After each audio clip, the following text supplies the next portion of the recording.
মৃত্যুর সাথে পাঞ্জা লড়ছে প্রীতি। তার মনে হচ্ছে এখনই সে পরপারের অধিবাসী হয়ে যাবে, কিন্তু এই দুনিয়া সে ছাড়তে চায় না। তার যে অনেক স্বপ্ন এখনো অপূর্ণ রয়ে গেছে। এমন সময় ডক্টর আরিয়ান এসে বলে, আপনি কোনো চিন্তা করবেন না, আপনি এখন বিপদমুক্ত। আপনাকে উনি সময় মতো যদি নিয়ে না আসতো, আপনি হয়তো আর দুনিয়ার আলো দেখতে পেতেন না। প্রীতি আশ্চর্যান্বিত হয়ে বলল, আরে যেই ছেলেটা আপনাকে কুলে করে হসপিটালে নিয়ে এসেছে, আমি তার কথা বলছি। প্রীতির তো কিছুই মাথায় ঢুকছে না। তবে তার এইটুকু খেয়াল আছে, কেউ একজন তাকে কোলে করে হসপিটালে নিয়ে এসেছে। সে গাড়ি ড্রাইভ করার সময় কন্ট্রোল হারিয়ে ফেলে, ফলে সে গাড়ি নিয়ে গাছের সাথে গিয়ে ধাক্কা খায়। আচ্ছা, আপনি বেডে শুয়ে রেস্ট নেন, আমি আসছি। ডক্টর আরিয়ান এটা বলে ক্যাবিন থেকে বের হয়ে যায়। প্রীতির তো কিছুই ভালো লাগছে না। এখন সে বাসায় যাবে কি করে? এমন সময় আকাশ কেবিনের দরজা খুলে ভিতরে প্রবেশ করলো। এই যে, আপনি কেমন আছেন এখন? দেখতেই তো পাচ্ছেন কেমন আছি, আবার প্রশ্ন করছেন কেন? আরে বাবা, আপনি রেগে যাচ্ছেন কেন? এমনি জিজ্ঞেস করবেন কেন? আর আপনি আমার কেবিনে কোন সাহসে প্রবেশ করেছেন? আরে ডক্টর বলল আপনি এখন বিপদমুক্ত, তাই আপনাকে দেখতে আসলাম। আর আমি সেই ছেলে যে আপনাকে হসপিটালে নিয়ে এসেছি। ও, ডক্টর তাহলে এত সময় আপনার কথাই বলছিল। আচ্ছা শোনেন, থ্যাংক ইউ আমাকে সঠিক সময়ে হসপিটালে নিয়ে আসার জন্য। আর শোনেন, আমার খুব ক্ষুধা পেয়েছে, কিছু খাবো আমি, আমাকে কিছু খেতে দিন। আচ্ছা ওয়েট, আমি এখনই ক্যান্টিন থেকে খাবার নিয়ে আসছি। অন্যদিকে প্রীতির বাবা মা তো টেনশনে শেষ। ওনাদের মেয়ে কোথায় গেল? সেই সকালে বের হয়েছে, এখনো বাড়ি ফিরছে না। প্রীতির আম্মু তো কেঁদে কেঁদে চোখ লাল বানিয়ে ফেলছে, বারবার বলছেন, এই প্রীতির আব্বু, আমার মেয়ে কোথায়? সে এখন আসছে না কেন? প্রীতির আব্বুও চুপ করে আছে, ওনার মাথায় যেন কিছুই ঢুকছে না। মেয়েটা তো এত সময় কখনো বাইরে থাকে না, কিন্তু আজ কি হয়েছে যে এখনো বাড়ি ফিরছে না? দুপুর পেরিয়ে বিকাল হতে চললো। না, এভাবে আর বসে থাকলে চলবে না। তিনি লোক লাগিয়ে দেয় প্রীতিকে খোঁজার জন্য। অন্যদিকে আকাশ, কি নাস্তা নিয়ে যাব ওনার জন্য? মাথায় কিছু কাজ করছে না, পকেটেও টাকা নাই, আছে মাত্র 30 টাকা। এটা দিয়ে কি হবে? নিজেও তো না খেয়ে আছি। দূর, আমার যা হবে হোক, ওনার জন্য এই টাকা দিয়ে কিছু কিনে নিয়ে যাই। এই যে দোকানদার মামা, হ্যাঁ মামা বলেন। ছোট একটা পাউরুটির প্যাকেট আর 2টা কলা দিন। দোকানদার আকাশের কথা মতো এক প্যাকেট পাউরুটি আর 2টা কলা মিলিয়ে একটা প্যাকেট করে দেয়। সে নাস্তাগুলো নিয়ে আবার হসপিটালে কেবিনের ভিতরে চলে আসে। নাস্তার প্যাকেটটা প্রীতির দিকে এগিয়ে দিয়ে বললাম, এই যে নিন, এগুলো খেয়ে নিন। নাস্তার প্যাকেটটা খুলে তো প্রীতির মেজাজ খারাপ হয়ে যায়। রাগী স্বরে জিজ্ঞেস করে, এই যে এগুলো কি? কেন? পাউরুটি আর কলা। এই ছোট লোক, এগুলো কোনো খাবার? হ্যাঁ, তুই আমার জন্য এগুলো কি নিয়ে এসেছিস? এসব পাউরুটি আর কলা তো আমার বাসার পোষা কুকুরগুলোকেও খেতে দেয় না, আর তুই আমার জন্য এইসব নিয়ে এসেছিস? কথাটা বলে খাবার প্যাকেটটা আকাশের মুখের উপর ছুঁড়ে মারে প্রীতি। তারপর আবার বলে, যা গিয়ে আমার জন্য ভালো কিছু নিয়ে আয়। আমার কাছে কোনো টাকা নেই। এই ছোট লোক, টাকা নাই কেন? না, ইচ্ছে করে খরচ করিস না। শোন, তোর টাকা আমি দিয়ে দিব, যা গিয়ে আমার জন্য ভালো কিছু নিয়ে আয়। সত্যি আমার কাছে কোনো টাকা নেই। এই কুকুরের বাচ্চা, তোর কত বড় সাহস, তুই আমার মুখের উপরে কথা বলিস?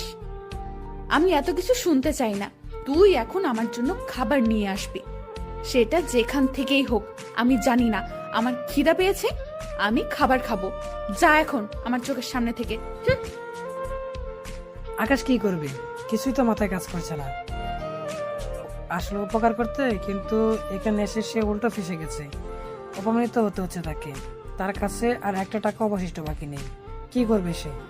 পরে হঠাৎ মাথায় কাজ করছে, তার তো একটা ফোন আছে। সে কেবিন থেকে বের হয়ে ডাক্তারের কাছে যায়। ডাক্তারকে বলে, ডাক্তার সাহেব, আমার একটা ফোন আছে, সেটা আপনি রেখে দিন আর আমায় কিছু টাকা দিন। আমার রোগীর খিদে পেয়েছে, ওনার জন্য খাবার নিয়ে যেতে হবে। পরে আপনাকে টাকা দিয়ে আমি আমার ফোনটা নিয়ে নেব।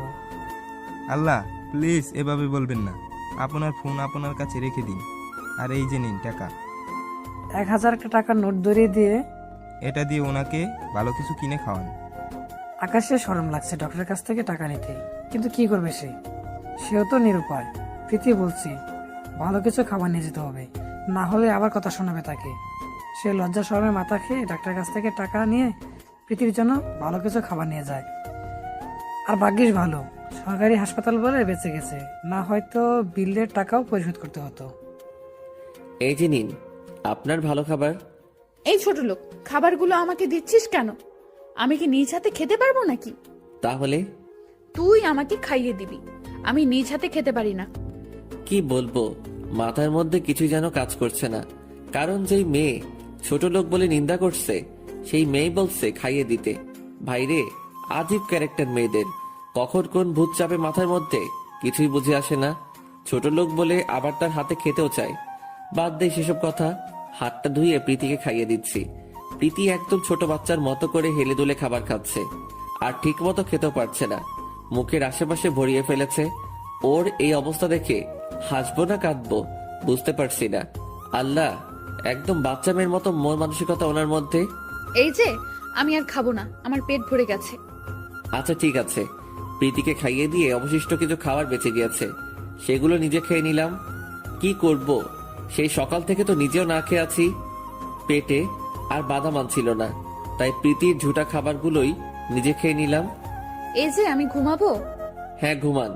আপনাকে বারণ করেছে কে? আমি একা ঘুমাতে পারি না, আমার একা ঘুমাতে ভয় করে। আপনি আমার সাথে ঘুমাবেন? আল্লাহ, পাগল হয়ে যাব। খানিকক্ষণ পরপর মুখের বলি বদলাই। কিছুক্ষণ আপনি বলছে, আবার কিছুক্ষণ তুই। না, আমি এখন ঘুমাবো না, আপনি ঘুমান। আল্লাহ, আপনি এত রেগে যাচ্ছেন কেন? আচ্ছা ঘুমাচ্ছি, আপনি একটু ওয়েট করুন, আমি ফ্রেশ হয়ে এখনই আসছি। আচ্ছা যা, কিন্তু তাড়াতাড়ি আসবি, আমার একা থাকতে ভয় করে। আচ্ছা ঠিক আছে। তারপর ফ্রেশ হতে চলে গেলাম। ওয়াশরুমে গিয়ে ভাবছি এ কার পাল্লায় পড়লাম আমি। তবে একটা জিনিস ফিল করেছি, ওনাকে দেখলে মনের মধ্যে কেমন যেন একটা অনুভূতি কাজ করে। মনে হয় ওনার রূপের ঝলক আমার কলিজাকে পুরো ছিন্ন বিচ্ছিন্ন করে ফেলছে। এক দেখাতেই মনের মধ্যে জায়গা করে ফেলেছে। কিন্তু আফসোস, আমার মনের কথাগুলো মনেই থেকে যাবে। এসব ভাবতে ভাবতে ফ্রেশ হয়ে নিলাম। তারপর ক্যাবিনে গিয়ে দেখি প্রীতি অপেক্ষায় বসে আছে। আমি যাওয়ার সাথে সাথে তাকে টান দিয়ে ওর একদম কাছে নিয়ে গেল। আমি তো অবাক, কি করছে কি প্রীতি? পাগল টাগল হয়ে গেল নাকি আবার? এমনিতে তো ঝাটকা খেলাম, এরপর প্রীতি যা করলো তাতে তো আরো বড় শখ খেলাম। প্রীতি একদম ঝাপটে ধরে আমার বুকে মুখ গুজে দিয়ে শুয়ে পড়েছে। কি বলবে ভেবে পাচ্ছে না, চোখগুলো জাস্ট বড় বড় হয়ে আছে। কিন্তু অবশ্য ভালো লাগছে। প্রীতির কর্মকাণ্ড দেখে মনে বেফাস একটা স্বপ্ন জেগে বসেছে। ইস, উনি যদি আমার স্বপ্নের রানী হতো, উনি যদি আমার জীবন সঙ্গী হতো, তাহলে এভাবেই সারা জীবন নিজের বুকের সাথে জড়িয়ে ধরে থাকতে পারতাম। আনমনে বলছি কথাগুলো। তারপর প্রীতিকে উদ্দেশ্য করে বললাম, আচ্ছা আপনাকে একটা কথা বলি। হ্যাঁ বলেন। আমিও কি আপনাকে জড়িয়ে ধরবো? প্রীতিকে কে বোঝাবে যে আকাশের মাথায় অলরেডি শয়তান চেপে আছে, জেগে জেগে ওকে বউ বানানোর স্বপ্ন দেখছে। তারপর প্রীতিকে জড়িয়ে ধরে আকাশ। প্রীতি চুপচাপ একদম ছোট বাচ্চাদের মতো গুটিসুটি মেরে আকাশের বুকের মধ্যে মাথা গুঁজে দিয়ে ঘুমিয়ে পড়ল। অন্যদিকে প্রীতির বাবা মা তো পাগল পাগল হয়ে গেছে। রাত হয়ে গেছে, এখনো মেয়ে বাড়ি ফিরছে না। আবার খোঁজ নেওয়ার জন্য লোকও লাগিয়েছে, তাদেরও কোনো ফোন আসছে না। ভোরে আকাশে ঘুম ভেঙে যায়। সে ঘুম থেকে উঠে তো অবাক, মেয়েটা বিছানায় নেই। তার উপরে ফ্লোরটা পুরো রক্তে লাল হয়ে আছে। আকাশ মাথা চুলকাতে চুলকাতে বলল, মাথায় তো কিছুই কাজ করছে না, ফ্লোরে রক্ত কেন? তার উপরে মেয়েটা কোথায় গেল? বেড থেকে নেমে যেই না ফ্লোরে পা ফেললো, এমন সময় কারো হাতের উপরে পাড়া পড়লো। থতমত খেয়ে গেলাম, নিজেকে নিজে প্রশ্ন করলাম, কার হাতের উপরে পাড়া দিয়েছি আমি? নজরটা নিচে ঘোরাতেই দেখলাম প্রীতি ফ্লোরের উপরে পড়ে আছে, শরীরটা বেডের ভিতরে সাইডে, আর হাতটা বাহিরে বেরিয়ে আছে। মাথায় যেখানে আঘাত পেয়েছিল প্রীতির সেখানের থেকে রক্ত বের হচ্ছে, আর সেই রক্তই পুরো ফ্লোর গড়িয়েছে। আল্লাহ, এখন কি করব আমি? মেয়েটা কখন বেড থেকে পড়ে গেল? সে তো আমায় জড়িয়ে ধরে ঘুমিয়েছে। এই যে শুনছেন, কোনো সারা শব্দ নেই, তাই আবার ডাক দিলাম, কিন্তু তাও সাড়া পেলাম না। এবার আমি শিওর যে মেয়েটা জ্ঞান হারিয়ে ফেলেছে। মেয়েটাকে বেডের উপরে শুইয়ে দিয়ে আমি দৌড়ে ডক্টর আরিয়ানের কেবিনে চলে যাই। ডক্টর আমার পেশেন্টের কি জানি হয়েছে, রাতে কেবিনের বেডে ঘুমিয়েছিল, কিন্তু সকালে ঘুম থেকে উঠে দেখি ফ্লোরের উপরে পড়ে আছে, আর মাথার ক্ষত জায়গাটা থেকে রক্ত বের হয়ে পুরো ফ্লোর লাল হয়ে গিয়েছে। প্লিজ একটু আসুন। আচ্ছা চলুন চলুন, কি বলছেন, কিভাবে হলো এমনটা? এমনিতে মাথায় আঘাত পেয়েছে, তার উপরে যদি আবার প্রেশার পড়ে সেটার উপরে, তাহলে রোগীর বড় ধরনের ক্ষতি হয়ে যাবে। ডক্টর প্লিজ এভাবে বলবেন না, আপনি একটু দেখুন। ডাক্তার আরিয়ান কেবিনে গিয়ে মেয়েটার কি হয়েছে সেটা দেখছে। আকাশ সাথেই দাঁড়িয়ে আছে। টেনশনে তার মাথা কাজ করছে না। তারপর ডাক্তার আরিয়ান বলল, দেখেন, যেটা ভয় পেয়েছিলাম সেটাই হয়েছে। উনি মাথায় আবার আঘাত পেয়েছে, তার উপরে ক্ষতটা থেকে প্রচুর ব্লিডিং হয়েছে। এখন ওনার রক্তের প্রয়োজন, না হলে রোগী রক্ত শূন্যতায় মারাও যেতে পারে। ডাক্তার আরিয়ানের কথা শুনে থ হয়ে গেল আকাশ। ডাক্তার আবার বলল, আমি রক্তের গ্রুপ চেক করে আপনাকে জানাচ্ছি, আপনি রক্তের ব্যবস্থা করুন। কথাটা বলে ডক্টর আরিয়ান কেবিন থেকে বের হয়ে যায়, আর আমি সেখানে থ হয়ে দাঁড়িয়ে থাকি। একটু পর একজন নার্স এসে ব্লাড স্যাম্পল বলে যায়, এ পজিটিভ রক্ত লাগবে, 3 ব্যাগ রক্ত লাগবে। এত রক্ত কোথা থেকে ম্যানেজ করব আমি? তখনই আমার মাথায় আসে আমার রক্তের গ্রুপ ও সেম। সিদ্ধান্ত নেই যে রক্ত দেব। যেই ভাবা সেই কাজ। ডক্টরের কাছে গিয়ে বললাম, আমার রক্তের গ্রুপ সেম, আমি রক্ত দিব। আপনি দিবেন বুঝলাম না, কিন্তু 3 ব্যাগ রক্ত আপনি একা কিভাবে দিবেন? আরেকজন দরকার পড়বে। প্লিজ ডক্টর, সমস্যা নেই, আমি একাই দিব 3 ব্যাগ রক্ত। আপনি কি সিরিয়াস? হ্যাঁ ডক্টর, আমি সিরিয়াস। আমার যা হবে সেটা পরে দেখা যাবে। 3 ব্যাগ না, শুধু আপনার যত রক্তের দরকার হয় আমার শরীর থেকে নিন।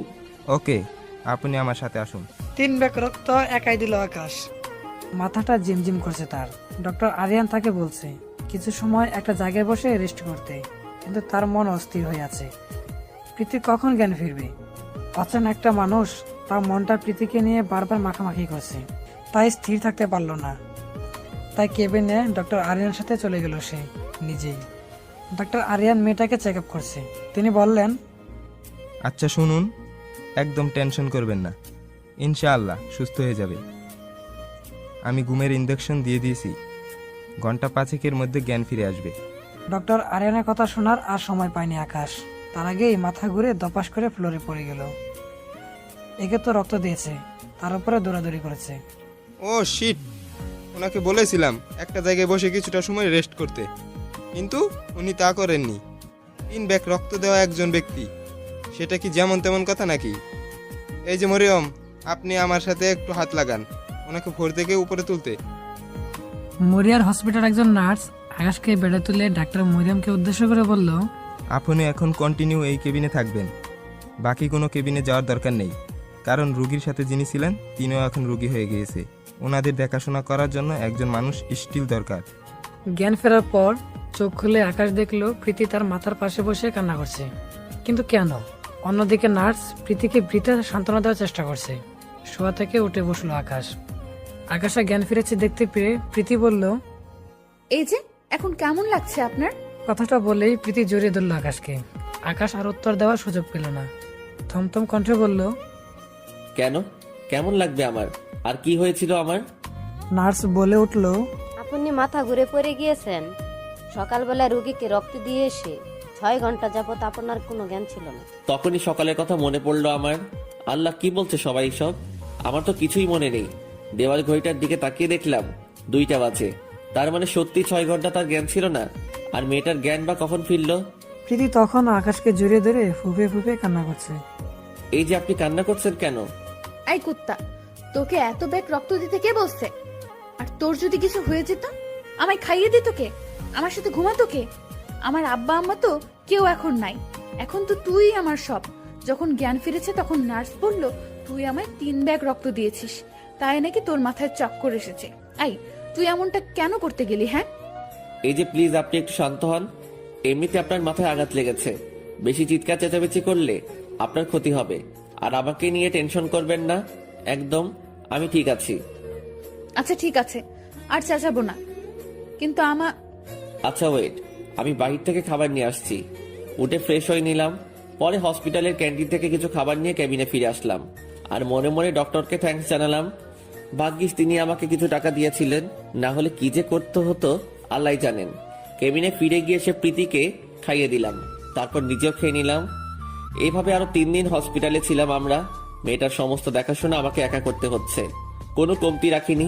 এই 3 দিন রাতের বেলায় মেয়েটা আমাকে জড়িয়ে ধরে ঘুমিয়েছে। আজ রিলিজ করে দিয়েছে ডক্টর, তাই প্রীতিকে তার আপন বাসস্থানে পৌঁছে দিয়ে আসবো। কিন্তু মনটা যেন মানছেই না। এই কয়েকটা দিন আমার কাছে কয়েক হাজার বছর লেগেছে। এই 3টা দিনের সমস্ত স্মৃতি আমার মনের মধ্যে একদম গেঁথে গিয়েছে। ভালোবেসে ফেলেছি প্রীতিকে এই কয়েকটা দিনে, কিন্তু বলার সাহস করতে পারছি না। আর তাছাড়া আজ সে চলে যাবে, আর কখনো হয়তো তাকে দেখতে পাবো না। সারা জীবন প্রীতিকে ঘিরে ভালোবাসা নামক অনুভূতিটা নিয়ে বেঁচে থাকতে হবে। এসব ভাবছি আর চোখের কোণ বেয়ে জল গড়িয়ে পড়ছে। এই যে কোথায় আপনি? আমায় কখন থেকে দাঁড় করিয়ে রেখেছেন? আমায় কখন দিয়ে আসবেন আমার বাড়িতে? চোখটা মুছে নিলাম যাতে করে চোখের জলগুলো না দেখতে পাই প্রীতি। তারপর বললাম, এই তো এখনই চলুন। তারপর মেয়েটাকে নিয়ে রওনা দিলাম ওর বাড়ির উদ্দেশ্যে। আচ্ছা, একটা কথা বলবো আপনাকে। হ্যাঁ, অবশ্যই। আপনি না অনেক ভালো একটা মানুষ। আপনার মতো মানুষের তুলনা হয় না। কত পাগলামো করেছে আপনার সাথে, কিন্তু আপনি কিছুই বলেননি। নিজের হাতে খাইয়ে দিয়েছেন, রাতে আপনাকে নিয়ে ঘুমিয়েছি। এগুলো সারা জীবন আমার মনে থাকবে। আর আমায় ক্ষমা করে দিবেন, অনেক সময় রেগে গিয়ে তুই তুকারি করেছি। আরে না, কি বলছেন এসব? আপনার উপরে কোনো রাগ নেই আমার। একটা মানুষের উপকার করতে পেরেছি, এতেই আমি খুশি। আর আমারও আপনাকে ঘিরে সমস্ত স্মৃতিগুলো সারা জীবন মনে থাকবে। মেয়েটা আকাশের কথা শুনে তার মুখের দিকে তাকিয়ে আছে। তা দেখে আকাশ আনমনে বলল, ধুর, বেফা সেটা কি বলে ফেললাম। আচ্ছা, আপনার নামটাই তো জানা হলো না। আমার নাম প্রীতি, আপনার? আমার নাম আকাশ। দুজনে কথা বলতে বলতে গন্তব্যে চলে আসে। ভিতর থেকে বারবার কলেজেটা খালি মোচড় দিচ্ছে আকাশের। আর হয়তো মেয়েটাকে দেখতে পারবে না। গাড়ির আওয়াজ শুনতে পেয়ে অনেকগুলো মানুষ বাসার ভিতর থেকে বেরিয়ে আসলো। প্রীতিকে দেখতে পেয়ে সবাই তো মহা খুশি। একজন এসে প্রীতিকে জড়িয়ে ধরে বলল, মা আমার, কোথায় চলে গিয়েছিলে আমাদের ছেড়ে তুই? এই ছেলেটাকে আর তোর মাথায় ব্যান্ডেজ কেন? আমি বুঝতে পেরেছি, এই ছেলেটা হয়তো এতদিন তোকে জিম্মি করে রেখেছে। দাঁড়া, ওর ব্যবস্থা করছি। এই, তোরা দাঁড়িয়ে কি দেখছিস? বেটাটাকে মেরে আদমারা করে রাস্তায় ফেলে রেখে আয়। আর প্রীতির আম্মু, তুমি মেয়েকে নিয়ে ঘরে যাও। আবু প্লিজ, তুমি ভুল বুঝছো। ও তেমন কিছুই করেনি। এই, তুই আমাকে শিখাতে আসিস না। আমি জানি এই ছেলেটা তোর সাথে কিছু করেছে। লোকগুলো আকাশকে উড়াধরা মারতে আরম্ভ করে। আকাশকে মারতে মারতে মাটিতে ফেলে দিয়েছে। মুখ দিয়ে অনবরত রক্ত বের হতে শুরু করেছে। বারবার ওদের কাছে মিনতি করে বলছে, প্লিজ, আমি এমন কিছু করিনি। আপনারা আমায় মেরেন না, কিন্তু কে শুনে কার কথা? ওরা মারতে মারতে আমার পুরো শরীর ফাটিয়ে ফেলে। শরীরের বিভিন্ন অঙ্গ থেকে ফেটে ফেটে রক্ত বের হচ্ছে। তখন আমি চেঁচিয়ে বললাম, উপকারীর ঘাড়ে লাথি, এটাই তার প্রমাণ। বলে জ্ঞান হারিয়ে ফেললো আকাশ। কে শুনে কার কথা? ওরা মারতে মারতে আমার পুরো শরীর ফাটিয়ে ফেলে। শরীরের বিভিন্ন অঙ্গ থেকে ফেটে ফেটে রক্ত বের হচ্ছে। তখন আমি চেঁচিয়ে বললাম, উপকারের ঘাড়ে লাথি, এটাই তার প্রমাণ। বলেই জ্ঞান হারিয়ে ফেললো সে। অন্যদিকে প্রীতি বারবার বলছে, আকাশ এমন করেনি। কিন্তু কেউ বিশ্বাসই করতে রাজি না। না, ছেলেটাই তোর সাথে কিছু উল্টাপাল্টা করেছে। পাশে ফুলদানি ছিল। প্রীতি সেটা হাতে নিয়ে ঠাস করে দেয়ালের সাথে বাড়ি দিয়ে ফাটিয়ে ফেলে। আর দাঁড়ালো দেখে এক টুকরা সেখান থেকে উঠে নিয়ে হাতের উপরে চেপে ধরে বলে, বাবা, তোমরা আমার কথা শুনবেন নাকি আমি হাতের উপরে চালিয়ে দিব? সবাই তো অবাক প্রীতির কাণ্ড দেখে। মারে, প্লিজ এমনটা করিস না, ওটা ফেলে দে। না, আমি জানি তোমরা আমার কথা শুনবে না। আমি যা বলবো সেটা শুনে তারপর তোমাদের যা করার করবে। এর আগে যদি উল্টাপাল্টা কিছু করো তাহলে হাতের উপর চালিয়ে দেব। ছেলেটার কোনো দোষ নেই, তোমরা শুধু শুধুই তাকে মারলে। সে আমার প্রাণ বাঁচিয়েছে, না হয় আজ তোমাদের মেয়েকে জীবিত দেখতে পেতে না চোখের সামনে। কি বলছিস? ছেলেটা তো জান বাঁচিয়েছে মানে? প্রীতি সমস্ত কিছু সবাইকে খুলে বলে। প্রীতির কথা শুনে সবার মুখে হাত উঠে যায়। সবার মনে একটা কথা চলতে থাকে, হে আল্লাহ, কি করলাম আমরা যে আমাদের মেয়ের প্রাণ বাঁচিয়েছে, তার প্রাণ নিতেই আমরা উঠে পড়ে লেগেছি। এই, তোরা কে কোথায় আসিস রে? তাড়াতাড়ি ছেলেটাকে নিয়ে আয়। প্রীতির বাবার সর্বক্ষণ যারা বডিগার্ড থাকে তারা বলল, স্যার, ওকে তো মেরে আধমরা করে রাস্তায় ফেলে রেখে দিয়ে আসছি। প্রীতির তো মাথার উপরে আকাশ ভেঙে পড়ছে এমন অবস্থা। সে দৌড়ে ঘর থেকে বের হয়ে যায়। ঘরের এরিয়া পার হয়ে দেখে আকাশ রাস্তার মধ্যে পড়ে আছে। প্রীতির পিছনে পিছনে ওর বাবাও ঘর থেকে বেরিয়ে আসে। বাবা, তোমরা কি করলে এটা? তোমাকে বাবা বলতেই আমার ঘৃণা হচ্ছে। যে আমার প্রাণ বাঁচালো, তোমরা তার পেছনেই পড়ে গেলে। মারে, আমায় ক্ষমা করে দিয়ে। এই, তোরা তাড়াতাড়ি ওকে হাসপাতালে নিয়ে যা, আমরা অন্য গাড়ি করে আসছি। তোমরা যাও অন্য গাড়ি করে, আমি আকাশের সাথেই যাব। করিম আঙ্কেল, আপনি প্লিজ তাড়াতাড়ি আকাশকে হসপিটালে নিয়ে যাওয়ার ব্যবস্থা করুন। মামুনি, তুমি একদম চিন্তা করো না, আমি এখনই গাড়ি বের করছি। তারপর আকাশকে ধরাধরি করে হসপিটালে নিয়ে যাওয়া হয়। আকাশের মাথা ফেটে রক্ত পড়ছিল। এটা দেখে প্রীতি সে কি কান্না! পুরো পথে সে কান্না করেছে। হসপিটালে পৌঁছানো অবধি আকাশে মাথাটা প্রীতির কোলের উপরে নিয়েই রেখেছিল। 1 মিনিটের জন্য কোল থেকে মাথাটা মাটিতে রাখেনি। প্রীতির ভিতরটা মোচড় দিয়ে ব্যথা করছে। তার মনে হচ্ছে আকাশ তার খুব কাছের মানুষ। তার কিছু হয়ে গেলে প্রীতিও বাঁচবে না। খুব কষ্ট হচ্ছে তার। 2 দিন পর আকাশে জ্ঞান ফিরে আসে। জ্ঞান ফেরার পর সে অনুভব করে তার মাথায় প্রচন্ড রকমের ব্যথা করছে। সে বিছানা থেকে ওঠার চেষ্টা করছে, কিন্তু উঠতে পারছে না। সারা শরীর ব্যথা করছে। ব্যথাটা যেন তার পুরো শরীরকে কাবু করে নিয়েছে। তাও জোর খাটিয়ে ওঠার চেষ্টা করে, কিন্তু সে শরীরের ভার সামলাতে না পেরে বেড থেকে পড়ে যায়। তবে তাজ্জব করা বিষয় হচ্ছে সে মাটিতে পড়েনি। কেউ একজন তাকে মাটিতে পড়ার আগে ধরে ফেলেছে। সে গাড় ঘুরে দেখে প্রীতি। প্রীতি তো চোখ লাল করে আছে আকাশের দিকে। মনে হচ্ছে এখনই চোখ দিয়ে গিলে খেয়ে ফেলবে। আরে আজীব তো, কি করলাম আমি? আমার দিকে এভাবে চেয়ে আছেন কেন? এই যে সমস্যা কি আপনার? হ্যাঁ, কোথায় কি সমস্যা? বিছানা থেকে একা একা উঠতে কে বলছে? পাশে যে আমি বসেছিলাম, আমাকে বললেই তো হতো। এখন নিচে নিচে উঠতে গিয়ে যদি আবার কোনো ক্ষতি হয়ে যেত, তাহলে তো আমাকেই কষ্ট পেতে হতো, তাই না? মেয়েটা বলতে বলতে কান্না করে দিয়েছে। তা দেখে আকাশ বলল, আরে আরে, আপনি কান্না করছেন কেন? আর আপনার কেন কষ্ট পেতে হবে? সেটা আপনার না জানলেও চলবে।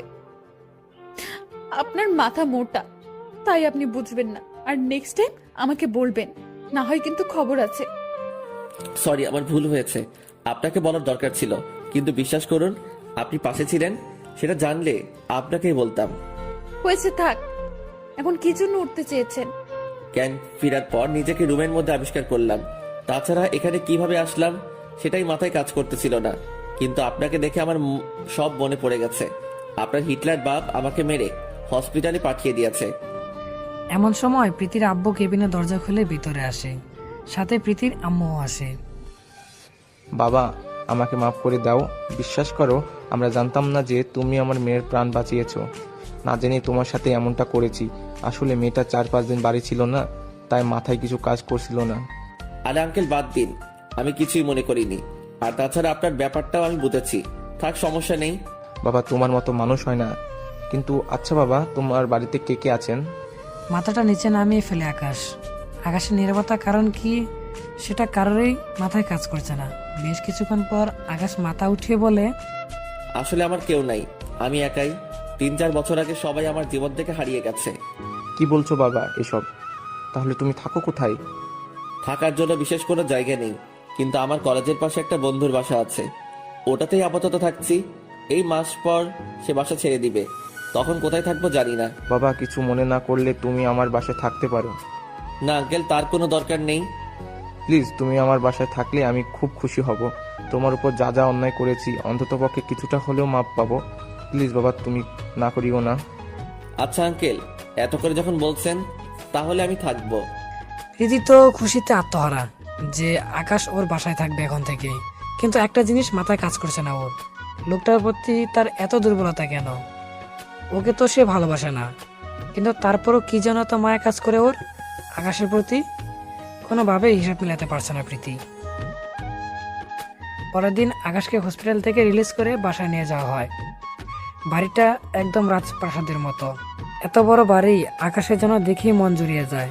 সবার ভালোবাসা এবং টেক কেয়ারে আকাশ একদম সুস্থ হয়ে যায়। বাসার মানুষগুলো একদম অমায়িক। সবাই আকাশকে আপন করে নিয়েছে। সে তাদের পরিবারই একজন সদস্য হয়ে যায়। আকাশের জন্য আলাদা একটা রুম ছেড়ে দেওয়া হয়, সেখানেই থাকে সে। কিন্তু সবকিছুর ভিড়ে প্রীতির বাবার মাথায় অন্য কিছু কাজ করছিল। আকাশের চলাফেরা আর কার্যকলাপ দেখে তিনি আকাশের উপর ফিদা হয়ে যায়। তিনি এমন একজন মানুষই তার মেয়ের জন্য খুঁজেছিলেন। মনে হয় তিনি পেয়ে গেছেন। আকাশ নিজের রুমের মধ্যে শুয়ে আছে আর মনে মনে ভাবছে, আল্লাহ, আমার অতীত যদি আবার সামনে চলে আসে। তার মনে একটাই ভয়, সে কে সেটা যদি মানুষ জেনে যায় তাহলে প্রীতির বাবাও হয়তো তাদের বাসা থেকে বের করে দেবে। সেই ভয়ঙ্কর অতীতের কারণে সে তার মা বাবা এবং ছোট বোনকে হারিয়েছে। এখনো হাতের দিকে তাকালে মনে হয় হাত দুটো রক্তে লাল হয়ে আছে। এখনো তার চোখে ভেসে ওঠে আপন মানুষের মৃত লাশের ছবি। তবে সে সবকিছু বেড়ে বেঁচে থাকার উৎস পেয়ে গেছে। সেই উৎসরা হলো প্রীতি। প্রীতিকে দেখলেই তার দুনিয়াদারি যেন থেমে যায়, ভুলে যায় সে তার পিছনে ফেলে আসা অতীত। এমন সময় ভাবনার ছেদ কাটিয়ে প্রীতির বাবা রুমে আসেন। আকাশ, তোর সাথে কিছু কথা ছিল। হ্যাঁ আঙ্কেল, বলেন। বাবা, তুমি কিছু মনে করো না প্লিজ। আমি চাচ্ছিলাম যে প্রীতির সাথে তোমার বিয়ে দিতে। তোমার আচরণে আমি মুগ্ধ। আঙ্কেল কি বলছেন? আমার নিজেরই ঠিক ঠিকানা নাই, অন্যের বাড়িতে আশ্রয় আছি, তার উপরে বিয়ে, তাও আবার আপনার মেয়ের সাথে। আঙ্কেল, এটা যদি প্রীতির কানে যায় তাহলে প্রীতি আর কোনোদিন আমার মুখ পর্যন্ত দেখবে না, আর আমিও ওকে বিয়ে করতে পারবো না। আর তাছাড়া আমি বিয়ে করলেও ওকে খাওয়াবো কি? বাবা প্লিজ এভাবে না করো না। আমার মেয়েটাকে আমি কার হাতে তুলে দেবো বলো? ভরসাযোগ্য একটা ছেলেও চোখের সামনে দেখছি না তুমি ছাড়া। তোমার কাছে মিনতি করছি, তুমি প্রীতিকে বিয়ে করে নাও, আর তোমাকে ওকে খাওয়ানোর চিন্তা করতে হবে না। আঙ্কেল প্লিজ এভাবে বলবেন না। আচ্ছা আমি প্রীতিকে বিয়ে করব, কিন্তু প্রীতি যদি অমত করে? বাবা, সেটা তুমি আমার উপর ছেড়ে দাও, আর তুমি বিয়ের জন্য তৈরি হও। তারপর তিনি চলে যায় রুম থেকে। প্রীতির আব্বুর সমস্ত কথা যেন মাথার উপর দিয়ে গেল। তবে ভীষণ খুশি লাগছে যে প্রীতি আমার হবে, কিন্তু ঝামেলা একটাই, প্রীতি যদি আমাকে ভুল বুঝে। তোর এত কিছু ভাবছি কেন? আমি তো নিজ থেকে বলিনি, ওর বাবাই আমাকে অফার করেছে। অনেক রাত হয়েছে, এসব ভাবতে ভাবতেই ঘুমিয়ে গেলাম। সকালবেলা ঘুম থেকে উঠে নিচে গিয়ে দেখি ডেকোরেশনের লোক ফুল দিয়ে পুরো বাড়িটা সাজাচ্ছে। কিছুই তো মাথায় ঢুকছে না, বাড়িতে কি কোনো অনুষ্ঠান হবে নাকি? এমন সময় প্রীতির আব্বু এসে বলে, বাবা, তুমি নিজের মতো প্রিপারেশন নাও, পরশু প্রীতির সাথে তোমার বিয়ে ফিক্সড করছি। ওনার কথা শুনে জাস্ট চোখ দুইটা কপালে উঠে গেল। আল্লাহ কি বলছে এইসব? কাল বাদে পরশু বিয়ে, আর তাছাড়া প্রীতি এত সহজে মেনে গেল? ভাবনার অবসান ঘটিয়ে প্রীতির বাবা বলতে শুরু করে, এই ছেলে, আমি বলছিলাম না যে প্রীতির ব্যাপারটা আমার উপর ছেড়ে দাও? দেখলে সে রাজি হয়ে গেছে। মনে মনে বললাম, যাক ভালো হয়েছে, এবার ভালোবাসার মানুষটা নিজের হবে। এসব ভেবে মুচকি মুচকি হেসে বললাম, আচ্ছা থাকো, অনেক কাজ করতে হবে। তারপর তিনি চলে গেলেন। আজ আকাশ প্রীতির বিয়ে, কিন্তু একটা জিনিস আকাশের মাথায় কাজ করছে না, যে প্রীতি এই 2 দিন তার সামনে একবারও আসলো না কেন? অন্য সময় তো রোজ 3 থেকে 4 বার কথা হয়, কিন্তু এই 2 দিনের প্রীতি তার সামনে একবারও আসেনি। কথা বলা তো দূরেই থাক, ভালোই ভালোই ওদের বিয়েটা হয়ে গেল। বাসর ঘরের সামনে দাঁড়িয়ে আছে আকাশ। খুব ভয় করছে তার, বাসর ঘরে ঢুকলে আল্লাহ জানে কি হবে। তবে একটা জিনিসে সে খুব খুশি, কারণ তার ভালোবাসা মানুষটিকে সে নিজের করে পেয়েছে। আর বাসর ঘরে যে বসে আছে সে তার মনের মানুষ। মনের ভয়কে জয় করে বাসর ঘরের দরজা ঠেলে ভিতরে ঢুকলো আকাশ। ভিতরে ঢুকে দেখে প্রীতি বড় একটা ঘোমটা দিয়ে বসে আছে। আওয়াজ করে সামনের দিকে এগিয়ে গেল আকাশ, কারণ মেয়েরা নাকি তার বরকে পা ধরে সালাম করে বাসর ঘরে। কিন্তু প্রীতি এমন কিছুই করলো না। যাক, আকাশও এসবে লাইক করে না, পা ধরে সালাম টালাম করা আর কি। আস্তে আস্তে খাটের উপরে গিয়ে বসলো সে। প্রীতির কোনো সারা শব্দ নেই, কেমন যেন একটা আনইজি লাগছে আকাশের। তার উপরে মেয়েটাও কথা বলছে না, নীরবতা ভেঙে নিজেই বলল, প্রীতি ঘোমটাটা সরাও। তারপর রেসপন্স নাই, তাই নিজের হাত দিয়েই ওর মুখ থেকে ঘুমটাটা সরিয়ে দিল। ঘুমটাটা সরিয়ে যা দেখলো তাতে তো ওর চোখ কপালে উঠে গেছে। প্রীতির চোখগুলো আগুনের মতো লাল বর্ণ ধারণ করে আছে। প্রীতিকে দেখে আর বুঝতে বাকি রইল না যে মেয়েটা অনেক কেঁদেছে। কিন্তু কেন, সেটা দেখে আমি বললাম, এই প্রীতি কি হয়েছে তোমার? তোমার চোখ মুখ এমন ফোলা দেখাচ্ছে কেন? নিশ্চয়ই তুমি কেঁদেছ, দেখি কি হয়েছে আমাকে বলো। প্রীতি ঠাস করে একটা থাপ্পড় বসিয়ে দেয় আকাশের গালে। আই ছোট লোকের বাচ্চা, তুই কোন সাহসে আমার গায়ে স্পর্শ করেছিস? তোকে সাহস কে দিয়েছে? আকাশ তাজ্জব হয়ে গেল প্রীতির আচরণ দেখে। কি এমন করলাম যে সে আমায় থাপ্পড় মারলো? চুপ করে আছি, মুখ দিয়ে কোনো কথা বের হচ্ছে না। প্রীতির কাছ থেকে এমনটা কখনো আশা করিনি। কি রে ছোট লোক, কথা বলছিস না কেন? গায়ে হাত দিয়েছিস কোন সাহসে? গায়ে হাত দিতে আবার সাহস লাগবে নাকি? তুমি তো আজ থেকে আমার বউ, অন্য কোনো অবলা নারী না। এই ছোট লোক, তোর তো দেখছি মুখ ফুটে গেছে। কার বউ? কিসের বউ? তোর মতো ছোট লোকের বউ হব আমি? আমাকে কি কুকুরে কামড়েছে নাকি? বাবা আমায় কসম দিয়েছে তোকে বিয়ে করতে, তাই বাবার কসমের জন্য তোকে বিয়ে করেছি। তোর মতো ছোট লোককে আমি কখনোই বর মানবো না। প্রীতি, আমি জানি না তুমি যে তোমার বাবার কসমের জন্য আমি বিয়ে করেছো, কিন্তু এটা তো সত্যি তাই না যে তোমার আমার বিয়ে হয়েছে? আমরা দুজন এখন স্বামী স্ত্রী। প্রীতি আরো 2টো থাপ্পড় লাগিয়ে দেয় আকাশের গালে। তোর সাহস তো কম না। তোকে একবার বলছি না এই বিয়ে আমি মানি না, আর তোকে বর হিসেবে মেনে নেওয়ার তো প্রশ্নই আসে না। তারপরও কিসের স্বামী স্ত্রী রে? তার উপরে আবার তুমি করে বলছিস, সাহস তো অনেক বেড়ে গেছে। প্রীতি, তুমি এমন কেন করছো? তো কেমন করব?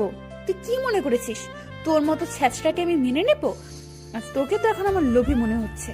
বাবা বলেছে আমায় বিয়ে করতে, অমনি তুইও রাজি হয়ে গেলি লেজ গুটিয়ে বিয়ে করার জন্য। তোর মতো ছোট লোকদের আসলেই করুণা করতে নেই, না হয় আজ এই দিন দেখতে হতো না। আমার চোখের সামনে থেকে দূর হ, ছোট লোক তুই। মন খারাপ করে বাসর ঘর ছেড়ে বারান্দায় চলে এলাম। কি করব? কপালে বই নিয়ে এসেছি অপমান আর লাঞ্ছনা। মানুষের কত স্বপ্ন থাকে বাসর ঘর নিয়ে। বউয়ের সাথে গল্প করব, দুজনে দুজনে সুখ দুঃখগুলো ভাগাভাগি করে নিব। আমার তো এমন কিছু হওয়া দূরের কথা, রুমে পর্যন্ত জায়গা মিলল না। চোখ থেকে টপ টপ করে পানি ঝরে পড়ছে। পরিবেশ কত সুন্দর, চাঁদের আলো একদম মুখে এসে পড়ছে। দেখতেই বোঝা যাচ্ছে চাঁদ মামা আজ সেই খুশি, তাই সেও ইচ্ছে মতো রোশনি ছড়িয়ে বেড়াচ্ছে। চাঁদের দিকে এক নজরে তাকিয়ে আছি, তখনই মনের মধ্যে কোনো এক অজানা অনুভূতি কাজ করছিল। প্রীতি যদি আমায় মেনে নিত, তাহলে এখন দুজন মিলে জ্যোৎস্না বিলাস করতে পারতাম। ঠিক তখনই চাঁদটা মেঘের গায়ে ঢেকে গেল, আর মনে বললাম, বাহ চাঁদ মামা, তুমিও আমার থেকে মুখ ফিরিয়ে নিলে। মনটা আরো খারাপ হয়ে গেল। ঠিক সেই সময় কেউ একজন পিছন থেকে পাঞ্জাবির কলার ধরে হ্যাঁচকা টান দিল। পিছনে ফিরেই তো অবাক। এই কুত্তা, তোর কত বড় সাহস! তুই আমাকে একা একা রুমে রেখে ওখানে দাঁড়িয়ে আছিস? তুমিই তো বললে তোমার চোখের থেকে দূর হয়ে যেতে। হ্যাঁ বলেছি, কিন্তু তুই জানিস না যে আমার একা একা থাকতে ভয় লাগে। এটা বলে প্রীতি কলার ধরে টানতে টানতে রুমের মধ্যে নিয়ে গেল আমাকে। মনে মনে ভাবছি, কি করছে কি মেয়েটা? ও আমার কলার ধরে এভাবে টেনে নিয়ে যাচ্ছে কেন? তারপর প্রীতি আমাকে রুমের মধ্যে নিয়ে গিয়ে ধাক্কা দিয়ে খাটের উপরে ফেলে দেয়, আর সেও তার গায়ের উপরে ঝাঁপিয়ে পড়ে। একদম আমার বুকের মধ্যখানে মাথা রেখে শক্ত করে জড়িয়ে ধরে। ওর এমন কর্মকাণ্ড দেখে তো চোখগুলো কপালে উঠে গেছে আমার। যেই মেয়ে তাকে স্বামী হিসেবেই মানে না, সে আবার তাকে এভাবে জড়িয়ে ধরে আছে কেন? এই কি করছেন আপনি? কেন, কি করছি চোখে দেখিস না? হ্যাঁ, কিন্তু হঠাৎ এভাবে জড়িয়ে ধরলেন।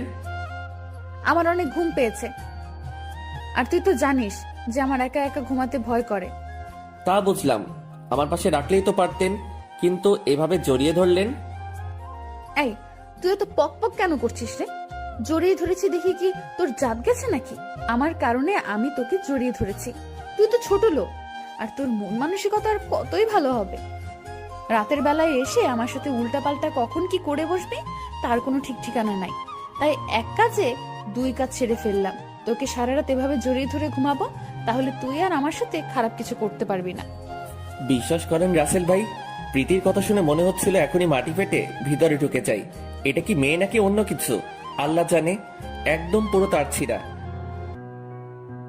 আমাকে শক্ত করে জড়িয়ে ধরেছে খালি এই জন্য আমি যাতে তার সাথে খারাপ কিছু করতে না পারি।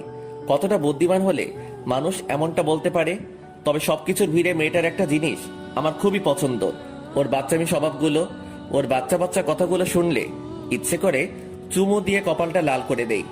মেয়েটা বুকের মধ্যে মাথা রেখে কখন যে ঘুমিয়ে গেছে বলতেই পারি না। ইস, কি মায়াবী লাগছে চেহারাটা, একদম বুকের সাথে লেপটে লেগে আছে ওর ঠোঁট জোড়াগুলো। ওর ঘুমন্ত চেহারাটা দেখে ইচ্ছে করছে ওর কপালে কয়েকটা ভালোবাসার পরশ এঁকে দিতে। কিন্তু ওর যে মেজাজ, একবার যদি জানতে পারে আমি ঘুমন্ত অবস্থায় ওকে চুমু দিয়েছি, আমাকে জমের কাছে পাঠিয়ে দেবে। কিন্তু মন যে বাধা মানছে না, ওর ঘুমন্ত চেহারাটা বারবার আমাকে যে ওর কাছে টানছে। ধুর, এত ভেবে লাভ নেই, যা হবে পরে দেখা যাবে, আগে চুমু দিয়ে নেই। যেই ভাবা সেই কাজ। প্রীতির কপালে কয়েকটা চুমু। এই, তুই এখনো চুমু দিচ্ছিস না কেন? না কামড়ে দিব তোর বুকের মধ্যে? আমি ভয় পেয়ে বললাম, না না, দিচ্ছি, প্লিজ কামড়ে দিও না। প্রীতি আবার বলল, তাহলে ঠোঁটে চুমু খা আমার। আস্তে আস্তে প্রীতির ঠোঁটের দিকে অগ্রসর হতে থাকি। এক পর্যায়ে প্রীতির উষ্ণ ঠোঁট জোড়া নিজের দখলে করে নেই। আমার ভিতরে খুশিতে ফেটে যাচ্ছে। যাক, কামড় খেয়ে আমার রুহু তো যায় যায় অবস্থা। কামড় খেয়ে না পারছি চেঁচাতে, না পারছি চুপ করে থাকতে। ঠোঁট দিয়ে রক্ত বের হচ্ছে। শেষমেশ আর সহ্য করতে না পেরে আওয়াজ করে চেঁচিয়ে উঠলাম। আওয়াজ শুনে প্রীতি ঘুম থেকে উঠে যায়। প্রীতির ঘুম থেকে উঠে দেখে, আল্লাহ, এখন তো আমি শেষ। ডাইনির ঘুম তো ভেঙে গেছে। উঠলাম, আওয়াজ শুনে প্রীতি ঘুম থেকে উঠে যায়। প্রীতির ঘুম থেকে ওঠা দেখে আল্লাহ, এখন তো আমি শেষ। ডাইনির ঘুম তো ভেঙে গেছে। প্রীতি রাগান্বিত লোক নিয়ে আকাশের দিকে তাকিয়ে আছে। আই, তুই কি করলি আমার সাথে? আর তোর ঠোঁট দিয়ে কেন রক্ত বের হচ্ছে? কই, কি করেছি? কিচ্ছু কইনি তো। মনে মনে বললাম, নিজে কামড়ে রক্ত বের করে দিয়েছে, এখন আবার জিজ্ঞেস করছে রক্ত কেন বের হচ্ছে। না, কিছু তো একটা হয়েছে। আর আমি ঘুমের ঘোরে নরম জাতীয় কিছু একটাতে কামড় দিয়েছি, তার উপরে তোর ঠোঁট কেটে রক্ত বের হচ্ছে। এবার আমার কাছে ক্লিয়ার কি হয়েছে। তুই আমার সাথে খারাপ কিছু করতে চেয়েছিলি। চুপ করে আছি। আল্লাহ, কি বলবো এখন? ধরা খেয়ে গেলাম। এবার তো আমার অবস্থা 12টা বাজিয়ে দিবে। কি রে, কথা বলছিস না কেন? তোর নীরবতাই আমাকে জানিয়ে দিচ্ছে তুই এমন ধারা কিছু করতে চেয়েছিলি। ছি, তুই এতটা খারাপ? তোর মতো মানুষের সাথে বাবা আমায় কি করে বিয়ে দিল? মনে মনে ভেবেছিলাম তোর মধ্যে হয়তো কিছুটা ভালো গুণ আছে, কিন্তু না, তুই একটা জানোয়ার, নরপশুর চাইতেও খারাপ তুই। বলে থাপ্পড় বসিয়ে দিল। এমনিতে ঠোঁট কাটা, তার উপরে থাপ্পড় মেরেছে। রুহুটা যেন মনে হচ্ছে এখনই বের হয়ে যাবে। তবে সত্যিটাই তো বলেছে। আমি ওর গালে কিস করতে চেয়েছিলাম। দাঁড়া, তোর ব্যবস্থা করছি। বলেই বুকের মধ্যে সজোরে একটা খামচি বসিয়ে দিল। আমার সাথে উল্টাপাল্টা করা, হ্যাঁ? এবার কেমন লাগে ছ্যাচটা ছোট লোক কোথাকার? বুকটা লাল হয়ে গেছে খামচির কারণে। চুপ করে মাথাটা নিচের দিকে নামিয়ে রেখেছি। আর কি বলবো, দোষটা তো আমার। এরপর আর যদি কখনো এমন উল্টাপাল্টা চিন্তা মাথায় আসে, তাহলে তোর চোখ দুইটা আমি টেনে বের করে নিয়ে আসব। মনে রাখিস কথাটা। আর এখন সর, ঘুমাবো আমি। এটা বলেই আবার জড়িয়ে ধরে বুকের মধ্যে মুখ গুজে দেয়। মেয়েটার এমন কর্মকাণ্ড দেখে কি বলবো ভেবে পাচ্ছি না। এখনই কথা শোনালো, এখনই আবার বুকের মধ্যে মুখ গুজে দিয়ে ঘুমাচ্ছে। কিন্তু একটা জিনিস ভেবে মনটা খারাপ হয়ে আছে। বারবার খালি ভুল বুঝে যাচ্ছে আমাকে। তবে সে তো আমার বউ, একটু না হয় চুমু খেতে চেয়েছি, তাই বলে এভাবে বুকের মধ্যে আঁচড় বসিয়ে দিবে? থাক, বাদ দিলাম। সবটাই আমার কপালে লেখা ছিল। এসব নিয়ে ভাবছি, তখনই প্রীতি বলে উঠল, এই, তোর বুকটা তো অনেক লাল হয়ে গেছে রে। বাহ, অনেক সুন্দর কথা। নখ দিয়ে আঁচড় দিয়ে বলছে লাল হয়ে গিয়েছে। কিছুই বললাম না, চুপ করে আছি। সরি রে, তোকে খুব কষ্ট দিয়ে ফেলেছি। আসলে আমার হুঁশ ঠিক ছিল না। আমার মাথায় কখন যে কোন ভূত চেপে বসে নিজেও বলতে পারি না। এই, তোর অনেক ব্যথা করছে তাই না? আরে না, ব্যথা করছে না। এই, তুই তো অনেক মিথ্যা কথা বলিস। আমি জানি তোর অনেক ব্যথা করছে, একদম আগুনের মতো লাল হয়ে আছে জায়গাটা, আর তুই বলছিস ব্যথা করছে না। বলে আর কি হবে? কষ্ট পেলে তো আমার হচ্ছে, তোমার তো কিছু না। আমারও হচ্ছে রে। যদিও তোকে মেনে নিতে পারিনি, তবুও তোকে এইভাবে কষ্ট দেওয়া আমার উচিত হয়নি। দাঁড়া, আমি আদর করে দিচ্ছি। বলে আকাশের ক্ষত জায়গাটাতে তার উৎস ঠোঁটের জোড়া দিয়ে অনেকগুলো চুমু দিয়ে বসে। মেয়েটার কর্মকাণ্ড দেখে আমি তো অবাক। এই এই এই, আপনার মাথা কি নষ্ট হয়ে গেছে? আপনি কি করছেন? আপনার হুঁশ ঠিক আছে তো? হ্যাঁ, আমার হুঁশ ঠিক আছে। আমার তো মনে হচ্ছে না। আপনি তো আমাকে স্বামী হিসেবে মানেনি না, তাহলে চুমু খেলেন যে? এই, তুই চুপ থাক একদম। তোর এত কিছু শুনতে হবে না। তুই কে সেটা আমি ভালো করেই জানি। বিয়ে যেহেতু হয়েছে, তাহলে তুই আমার স্বামী। আর চুপচাপ থাকো প্লিজ, আমি ঘুমাবো। আচ্ছা, ঘুমান। প্রীতি আমার বুকের মধ্যে মুখটা গুজে দিয়ে বাচ্চাদের মতন করে ঘুমিয়ে আছে। কিন্তু একটা জিনিস ভাবতেই মনটা খুশিতে লাফিয়ে উঠছে, যে মেয়েটা আমাকে না মানলেও সে এই বিয়েটাকে মেনে নিয়েছে। যাক, এইটুকুতেই খুশি আমি। আমার আর কিছু চাই না। এসব ভাবতে ভাবতে কখন যে ঘুমের রাজ্যে হারিয়ে গেছি নিজেও জানি না। সকালবেলা ঘুম ভাঙে কারোর ডাকে। মিটমিট করে চোখটা খুলে দেখি প্রীতি বিছানা ছেড়ে উঠতে বলছে। প্রীতি অনেকটা সময় হয়েছে ঘুম থেকে উঠেছে। সে প্রীতিকে দেখে বড় ধরনের একটা শখ খায়। প্রীতি নীল কালার একটা শাড়ি পরেছে, সাথে ম্যাচিং করে কাচের চুড়ি, আর চুলগুলো গাড়ের এক সাইডে মেলে রেখেছে, যার থেকে চুয়ে চুয়ে পানি পড়ছে। তার মানে মেয়েটা সকাল সকাল গোসল করেছে। এটা দেখেই কোনো এক নেশা রাজ্যে হারিয়ে যায়। এক টান দিয়ে বুকের মধ্যে নিয়ে নিলাম প্রীতিকে। বুকের মধ্যে নিয়ে শক্ত করে জড়িয়ে ধরলাম নিজের বাহু ডোরে। মেয়েটা হাত পা ছোটাছুটি করছে ওকে ছেড়ে দিতে, কিন্তু না, আমি তো ছাড়বো না। আমার তো নেশা লেগে গেছে প্রীতিকে এই অবস্থায় দেখে। ওকে ঘুরিয়ে খাটের উপরে রেখে হাত দুইটা শক্ত করে চেপে ধরলাম, যেন নড়াচড়া করতে না পারে। যদিও সে মেয়ে মানুষ, শক্ত করে চেপে ধরার প্রয়োজন নেই, কারণ আমার শক্তির সাথে পেরে উঠবে না। তাও রিক্সা নিলাম না। প্রীতি চোখগুলো লাল বর্ণের করে আমার দিকে চেয়ে আছে। মনে হচ্ছে এখনই চোখের মাধ্যমে গিলে খেয়ে ফেলবে। ধুর, এত কিছু দেখে লাভ নাই। আমার বউ, আমি যা ইচ্ছা তাই করব। আমার বউয়ের সাথে এতে কার কি? প্রীতির গা থেকে মাতাল করা একটা ইসমাইল নাকে ভেসে আসছে। এটার পর তো আরো পাগল হয়ে গেলাম। এবার আমায় আর আটকায় কে? প্রীতির ঠোঁটের উপরে নিজের ঠোঁট জোড়াকে বসিয়ে দিলাম। মেয়েটা গোঙাচ্ছে আর হাত পা ছোটাছুটি করছে ওকে ছেড়ে দেওয়ার জন্য, কিন্তু কে ছাড়বে?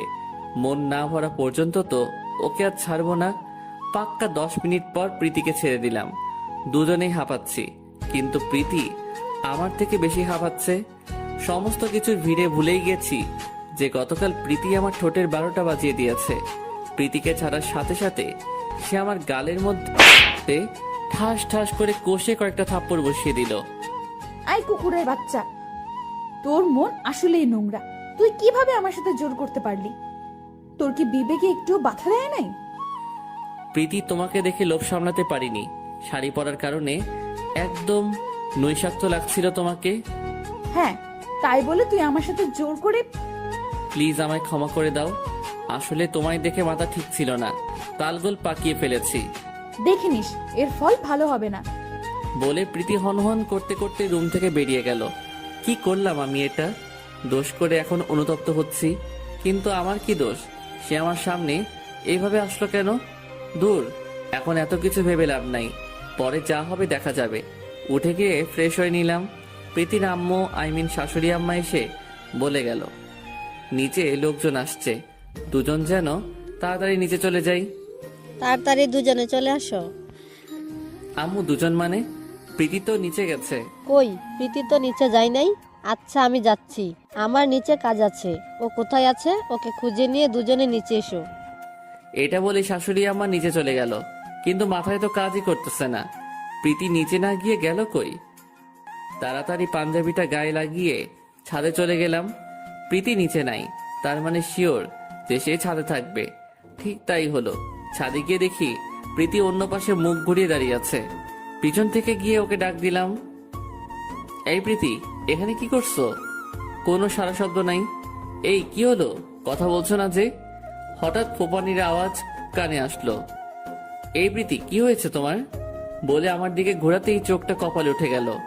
মেয়েটা কাঁদতেছে, শুধু কাঁদতেছে না, কাঁদতে কাঁদতে চোখ মুখ লাল করে ফেলেছে। আল্লাহ, তুমি কাঁদতেছো কেন? দেখি, দাঁড়াও, আমি তোমার চোখের পানি মুছে দিচ্ছি। এই সর, তুই আমার গায়ে হাত দিবি না। প্লিজ এমন করে না। নিচে লোকজন এসেছে।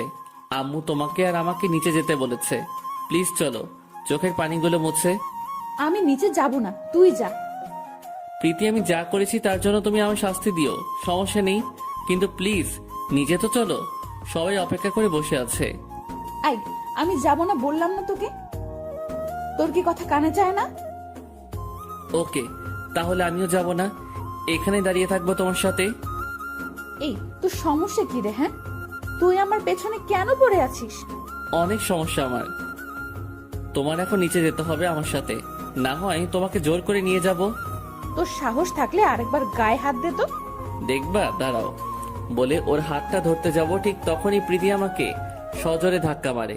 আমি টাল সামলাতে না পেরে পিছনে রডের উপরে গিয়ে আছড়ে পড়ি। রডের মাথাটা আমার হাতের মধ্যে ঢুকে যায়। ভাগ্যিস পড়ে যাওয়ার আগে হাতটা সামনে এগিয়ে দিয়েছিলাম, না হলে বড় ধরনের ক্ষতি হয়ে যেত। একদম আমার পেটের একদিক দিয়ে ঢুকে অপর প্রান্ত দিয়ে বের হয়ে যেত। আমি বোকার মতো হা হয়ে তাকিয়ে আছি প্রীতির দিকে। প্রীতি কি করলো এটা? এখন যদি বড় কোনো দুর্ঘটনা ঘটে যেত তাহলে কি হতো? সে একবারও কি কল্পনা করেছে? না, মেয়েটার আচরণ দিন দিন অনেকটা পরিবর্তন হয়ে যাচ্ছে।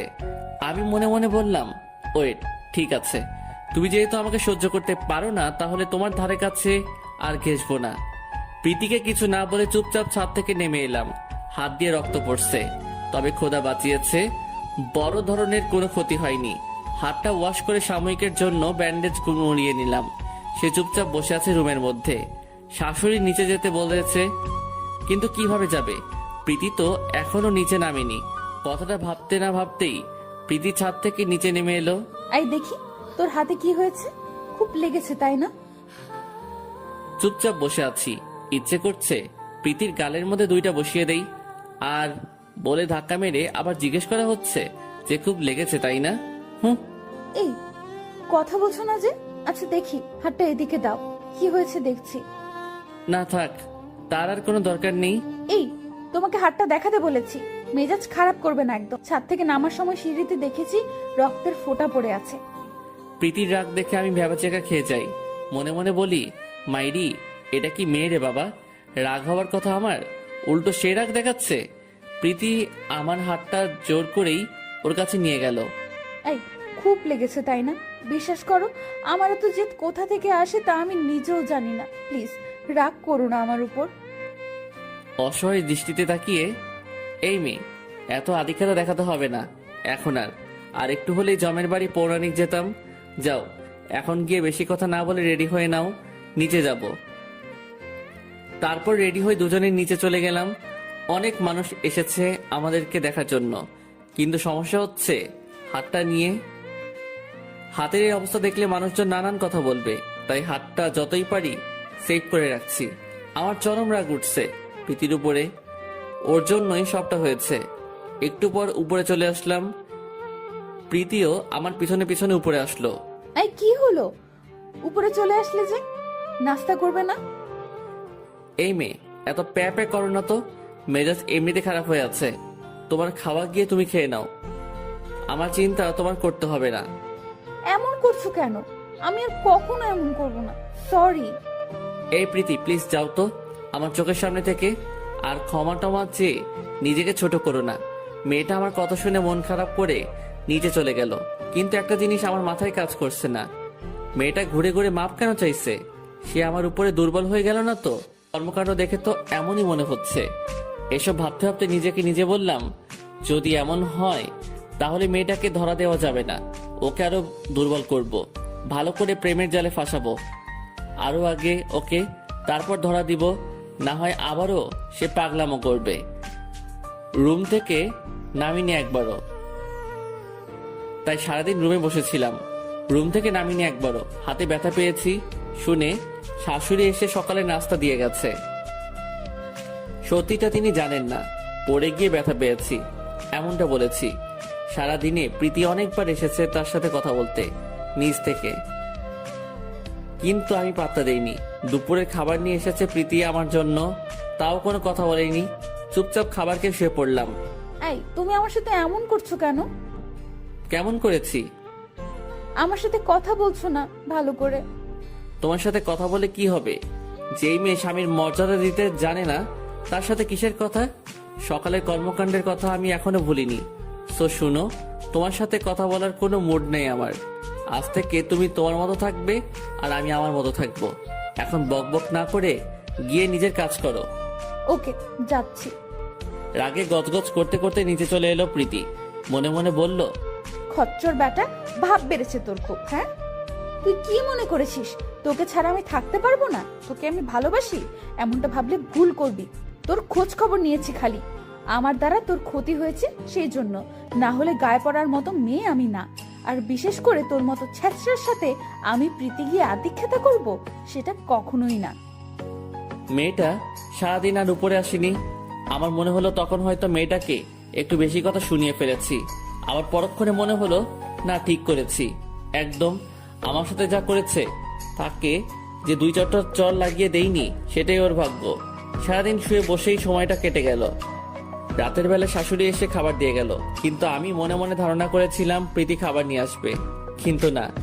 এত ভেবে আর লাভ নাই, খুব ঘুম পেয়েছে, খেয়ে দিয়ে ঘুমাতে হবে, তাই খেয়ে দিয়ে ঘুমিয়ে পড়লাম। অন্যদিকে প্রীতিও খাওয়া দাওয়া শেষ করে রুমে এসে ঘুমানোর চিন্তা ভাবনা করে, কিন্তু ভিতরে ভিতরে একটা টেনশন কাজ করছে। চেষ্টাটার সাথে যেমন ধারা আচরণ করেছে, তারপরে তো সে আর ধারে কাছেও ঘেঁষতে দিচ্ছে না। সারাদিন দেয়নি ভালো কথা, কিন্তু এখন যদি জড়িয়ে ধরতে না দেয় তাহলে তো আমার আর ঘুম হবে না। এসব ভাবতে ভাবতে রুমে গিয়ে দেখে আমি ঘুমের রাজ্যে হারিয়ে গেছি। যাক, ভালো হয়েছে, খচ্চর ব্যাটাটা ঘুমিয়ে গেছে। এখন গিয়ে চুপচাপ ওর বুকের মধ্যে মাথা গুজে ঘুমিয়ে পড়বো, সে টেরও পাবে না। বলে শয়তানি একটা হাসি দেয়। পরিকল্পনার মতো গিয়ে চুপচাপ করে আমার বুকের মধ্যে মাথা গুজে দিয়ে আমাকে জড়িয়ে ধরে ঘুমিয়ে পড়ে। চোখটা মাত্র লেগে এসেছিল আমার। ঠিক সে সময় প্রীতি এসে ডিস্টার্ব করে দিল। এই মেয়ে, সমস্যা কি তোমার? হ্যাঁ, কই কিসের সমস্যা? তাহলে সমস্যা যদি না থাকে আমায় জড়িয়ে ধরলে কেন? আমার ইচ্ছে হয়েছে তাই জড়িয়ে ধরেছি। মামার বাড়ির আবদার নাকি? হ্যাঁ, যে ইচ্ছে হবে আর এসে আমায় জড়িয়ে ধরে ঘুমিয়ে পড়বে। এই ছোট লোক, তোরা তো দেমাগ এসেছে কোথা থেকে শুনি? জড়িয়ে ধরেছে বলে ভাব বেড়েছে? হ্যাঁ শোন, তোর ভাব আমার সামনে এক টুকরো কাগজের মতো, তোকে গণার সময়ও আমার নাই, সো ভাব কমায় নিবি। আর এখন আমাকে ঘুমাতে দে। আমি তো ছোট লোক চেষ্টা, তাহলে আমাকে জড়িয়ে ধরে ঘুমাতে আসছেন কেন? আপনাকে আটকে রাখি নাই ঘুম না যাওয়ার জন্য, নিজের মতো করে ঘুমান। আমায় জড়িয়ে ধরে ঘুমাতে হবে না আপনার। বলে প্রীতির থেকে নিজেকে ছাড়িয়ে নিয়ে অপর পাশে ফিরে শুয়ে পড়লাম। এই তুই কিন্তু আমার রাগ উঠাচ্ছিস। সরি, রাগ উঠলে কিছু করার নাই। আমি তোকে জড়িয়ে ধরে ঘুমাবো বলেছি তো ঘুমাবো। এটা বলে পিছন সাউন্ড থেকে আমাকে জড়িয়ে ধরে আমিও কম কিসে হাতটা সরিয়ে দিলাম গা থেকে। তুই আমাকে জড়িয়ে ধরতে দিবি না, তাই তো? হ্যাঁ, তাই দিব না। প্রীতির কর্মকাণ্ড দেখে ভিতরে ভিতরে হাসতে হাসতে শেষ আমি। রাগ তো মাথায় উঠে গেছে প্রীতির। প্রীতি আমার শার্টটা খামচে ধরে পিছন থেকে টান দিয়ে ছিঁড়ে ফেলে। এই তুমি কি করলে? এটা আমার শার্ট কেন ছিঁড়ে ফেললে? এটা তো কমই করেছি, ভালোই ভালোই বলছি। এখনো সময় আছে, জড়িয়ে ধরে ঘুমাতে দে, না হয় কিন্তু খুব খারাপ হবে। যা খারাপ হওয়ার হোক, তাও আমি জড়িয়ে ধরতে দিব না। আমাকে ছোট লোক চেষ্টা বলে অপমান করে, সে আবার আসছে আমায় জড়িয়ে ধরতে। দেখ, আমার ঘুম পাচ্ছে অনেক, আমি ঘুমাবো, আর তোকে জড়িয়ে ধরেই ঘুমাবো। বলে পিছন থেকে আবার আমাকে জড়িয়ে ধরে। আমিও বললাম, আমি তোমাকে জড়িয়ে ধরে ঘুমাতে দিব না, তোমার ঘুমাতে হলে অন্যভাবে ঘুমাও। এই কুত্তা কোথাকার, যা, তোকে জড়িয়ে ধরবো না। বলে রাগে ফোপাতে থাকে। এক পর্যায়ে আর রাগটাকে কন্ট্রোল করতে পারে না, না পেরে কান্না করে দেয়। আমি নিজেকে নিজে বুঝ দেই, এই বলে যে দূর করুক মান্না, তাতে আমার কি? আমাকে যে সবসময় কষ্ট দেয়, এবার মজা বুঝো। প্রীতি কান্না করতে করতে বলে, দেখিস, আমাকে ঘুমাতে দিস নাই তুই, তুইও শান্তিতে ঘুমাতে পারবি না। ওকে, সমস্যা নাই, দেখা যাবে, তাই ডোন্ট কেয়ার। এরপর আর কোনো সারা শব্দ নাই মেয়েটার। তার মানে ঘুমিয়ে পড়েছে হয়তো কান্না করতে করতে। যাক, এবার আমিও ঘুমিয়ে পড়ি। রাত 3টা বাজে, আমি বেঘরে ঘুমাচ্ছি। ঠিক তখনই প্রীতি ঘুম থেকে উঠে গিয়ে বালতি পুড়িয়ে পানি নিয়ে আসে, আর সেগুলো আমার শরীরের উপর ঢেলে দেয়। আমি ঘুমের ঘোরে চিৎকার করে লাফ দিয়ে উঠি, বিছানায় বসে পড়ি। বিব্রতভাবে বলে, আল্লাহ, ছাদ ছিদ্র হয়ে গেছে। কিন্তু না, তার ধারণা তো ভুল প্রমাণ হয়। যখন সে চোখটা ঘুরিয়ে পাশে তাকায় তখন সে দেখতে পায় প্রীতিকে। প্রীতি পানির বালতি হাতে নিয়ে দাঁড়িয়ে আছে। মেজাজ তো পুরো মাথায় উঠে যায়। এটা কি হলো? পুরো ঘুমের 12টা বাজিয়ে দিয়েছে মেয়েটা আমার। এই তুমি এটা কেন করলে? আমার গায়ে পানি ঢেলে দিলে কেন? একদম বেশ করেছি, আমাকে জড়িয়ে ধরতে দিসনি, আবার কথা বলছিস? হ্যাঁ, তুই কিভাবে ভাবলি যে আমি ঘুমাতে না পারলে তোকে ঘুমাতে দিব? আমি কি তোমায় ধরে রেখেছিলাম যাতে করে তুমি না ঘুমাতে পারো? হ্যাঁ, তা করিসনি, কিন্তু তার থেকে বড় কিছু করেছিস। তুই জানিস যে তোকে জড়িয়ে না ধরলে আমার ঘুম আসে না, কিন্তু তাও তুই আমায় জড়িয়ে ধরতে দিসনি। তাই বলে তুমি এমনটা করবে? একটা ঘুমন্ত মানুষের গায়ের উপরে পানি ঢেলে দিবে? এটা তো কমই করেছি, এখনো সময় আছে, আমায় জড়িয়ে ধরে ঘুমাতে দে, না হয় আরো বড় কিছু করব। এবার মেজাজ আরো খারাপ হয়ে গেল। খাট ছেড়ে উঠে গিয়ে মেয়েটাকে দেওয়ালের সাথে চেপে ধরলাম। রাগ তো মাথায় উঠে আছে। এই তো সমস্যা কি? হ্যাঁ, তুই আমার ঘুম নষ্ট করলি কেন? তুমি একা একা ঘুমাবে আর আমি ঘুমাবো না, এটা কি করে হয়? তাই তোমাকেও ঘুমাতে দিব না। রাগ আর কন্ট্রোল করতে না পেরে একটা থাপ্পড় বসিয়ে দিলাম। প্রীতি তো অবাক, শেষরাটা ওকে থাপ্পড় মারলো। অবাক হয়ে আকাশের দিকে তাকিয়ে আছে। তুই সেই সময় থেকে একটা কথা বলে যাচ্ছিস, তোকে জড়িয়ে ধরতে দেইনি, সেটা আমার ব্যক্তিগত ব্যাপার, কিন্তু তোর ঘুম যাওয়া তো আর আটকাইনি। তোর কত বড় সাহস!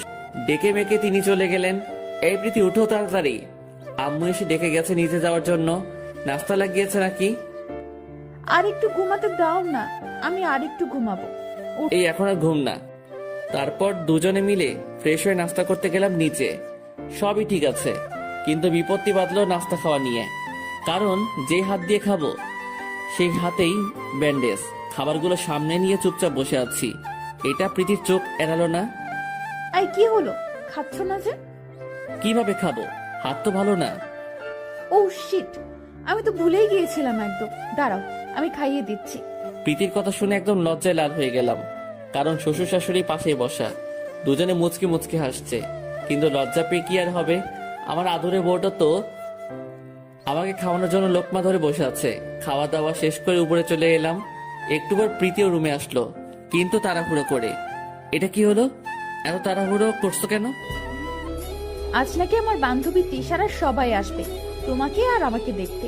বিয়ের সময় তো কেউ আসতে পারেনি ঠিকঠাক ভাবে, কারণ যে তাড়াহুড়োয় বিয়ে হয়েছে তাই আজ আসবে। প্লিজ তুমি একটু পরিপাটি করে থেকো। আচ্ছা, সেটা নিয়ে তোমার টেনশন করতে হবে না। প্রীতি একটা পাঞ্জাবি দিয়ে গেল, সেটা গায়ে লাগিয়ে রুমে বসে আছি। একটু পর প্রীতির বান্ধবীরাও সবাই আসলো।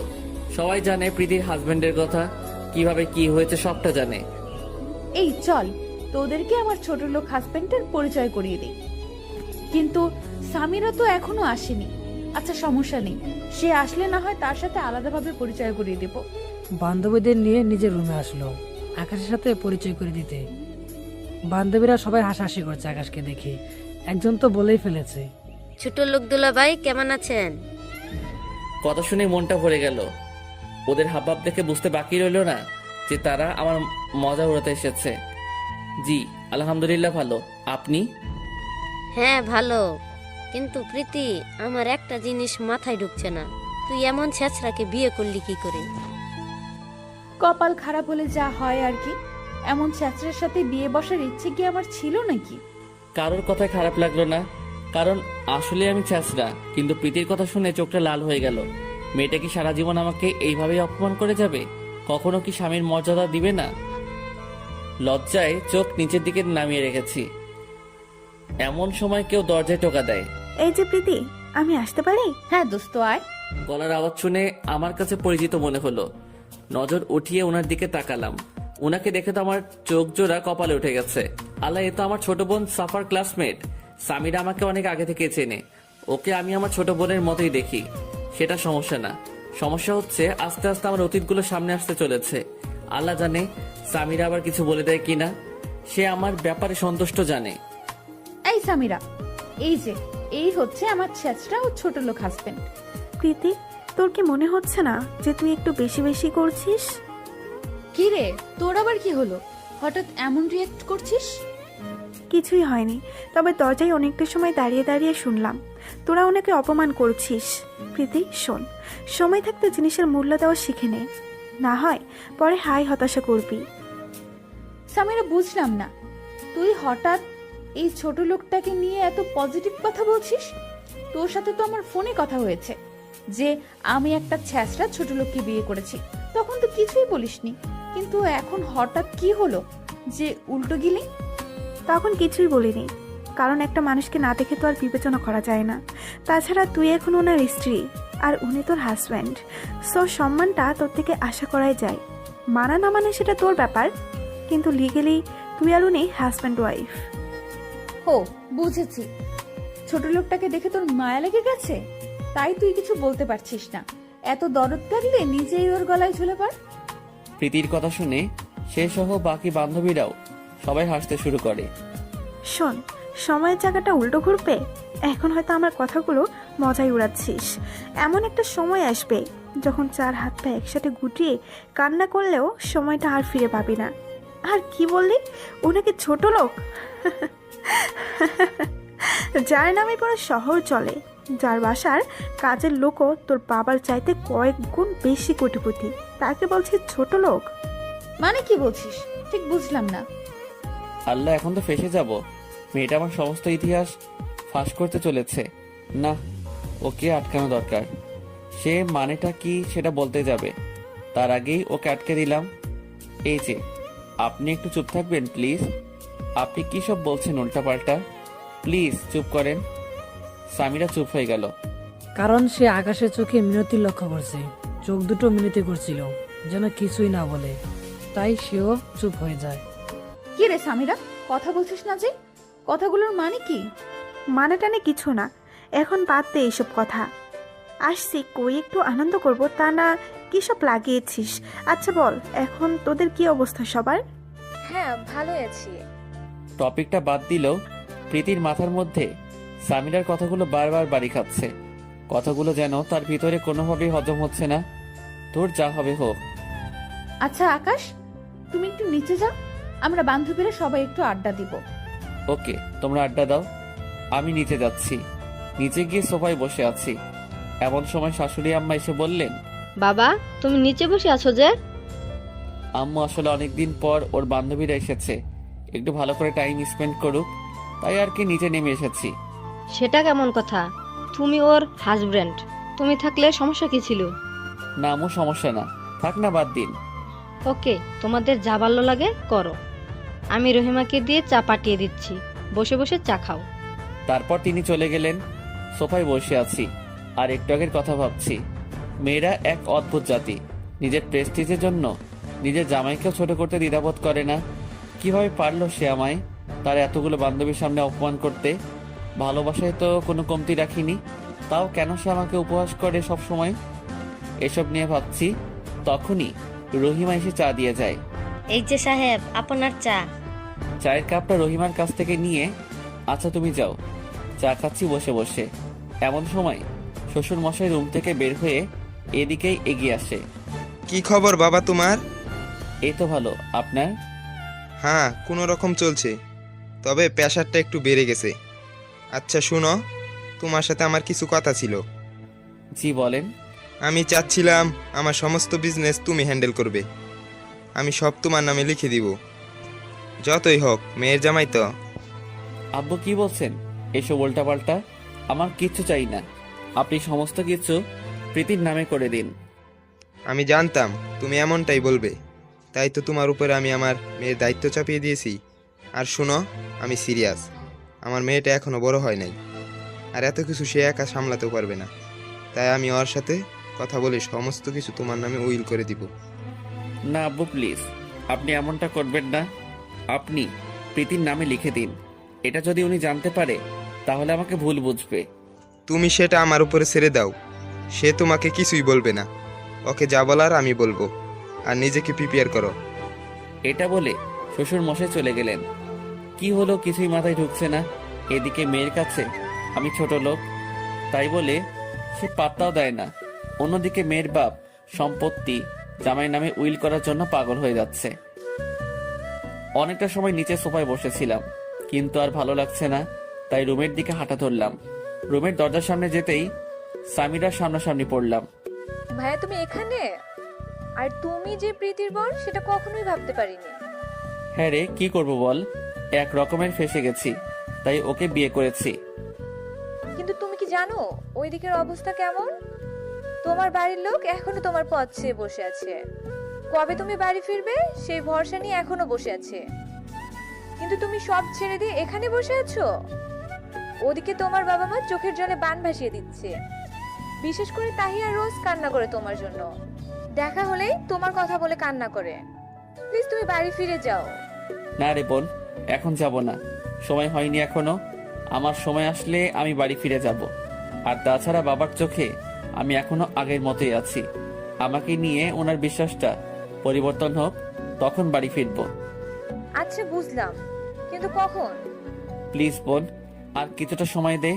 আর তুই কাউকে বলিস না আমার ঠিকানা। তাহিয়াকেও বলবো না? না, ওকে বলিস না, না হয় সে আমার কাছে চলে আসবে। আচ্ছা ঠিক আছে, কিন্তু তুমি অতি শীঘ্রই বাড়ি ফিরবে। আচ্ছা। কথা শেষ করে রুমে গেলাম। সামিরা নিচে চলে গেল। প্রীতি আমাকে দেখে রেগে বেগে আগুন। এই কুকুর, তুই রুমে কি করছিস? তোকে না বলেছিলাম আমরা কিছু সময় কথাবার্তা বলবো, তুই নিচে থাকতে? তাও তুই রুমে এসেছিস কোন সাহসে? আসলে আমার নিচে মন টিকছিল না, তাই রুমে চলে এসেছি। প্রীতির বান্ধবী একজন প্রীতিকে বলে, প্রীতি, তোর হাজব্যান্ড আসলেই ছেঁচড়া। তুই এই ছেঁচড়াকে ডিভোর্স দিয়ে দে, ভালো একটা ছেলেকে বিয়ে কর। আসলেই তাই করব। এই ছেঁচড়ার সাথে সংসার করা আমার পক্ষে সম্ভব না। এই তোরা চল, অন্য রুমে আড্ডা দিব। ছেঁচড়াটা আমাদের শান্তিমতো কথা বলতেও দিবে না। সবাই অন্য রুমে চলে গেল। চোখ দিয়ে ঝরঝর করে পানি ঝরছে। একটু আগে প্রীতি কি বলে গেল, সে আমায় ডিভোর্স দিবে। সারাদিন রুমের মধ্যে ছিলাম, রুম থেকে বের হইনি। রহিমা এসে বিকেল বেলা নাস্তা দিয়ে গেল। শুধু রাতের বেলায় খাবার খাওয়ার জন্য নিচে নেমেছিলাম। প্রীতির বান্ধবীরা আজ এখানেই থাকবে। সারাদিন প্রীতির সাথে আমার আর কোনো কথা হয়নি। রাতের বেলায় শুয়ে আছি, প্রীতি এখনো রুমে আসে নাই। মেয়েটার জন্যই ওয়েট করছিলাম। একটু পর সে রুমে আসলো। কি রে ছোট লোক, তুই এখনো ঘুমোসনি? কোনো কথা নাই, চুপচাপ শুয়ে আছি। কি রে, কথা বলছিস না যে? ভাব বেড়েছে তোর?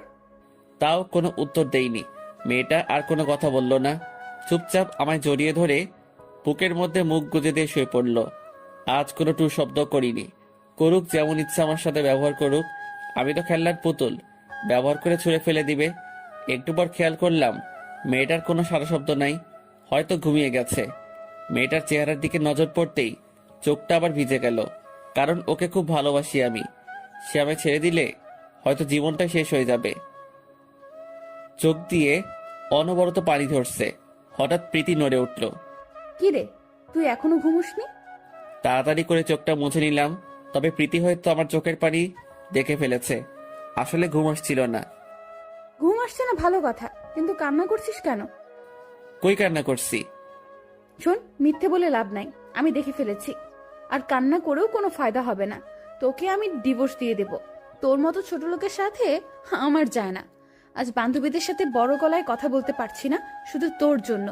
কারণ ওদের হাজবেন্ড এক একজন অনেক কোটিপতি বা ভালো ভালো পজিশনে আছে, কিন্তু তোর তো কিছুই নেই। ছ্যাচরা তুই।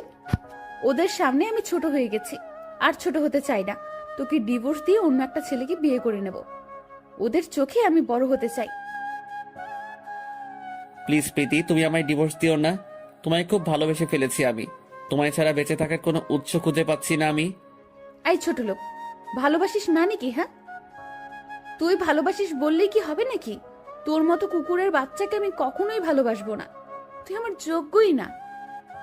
নিজেকে কখনো আয়নায় দেখেছিস কিরকম লাগে দেখতে তোকে? চলে এসেছে ভালোবাসতে। মুখ অন্যদিকে ঘুরিয়ে নিলাম। চোখের পানি যেন প্রবাহমান নহরের মতো বইতে চলেছে। চোখের পানিগুলো আড়াল করে মুছে নিয়ে, আচ্ছা ডিভোর্স দিয়ে দিও, সমস্যা নেই, কিন্তু এখন ঘুমিয়ে পড়ো।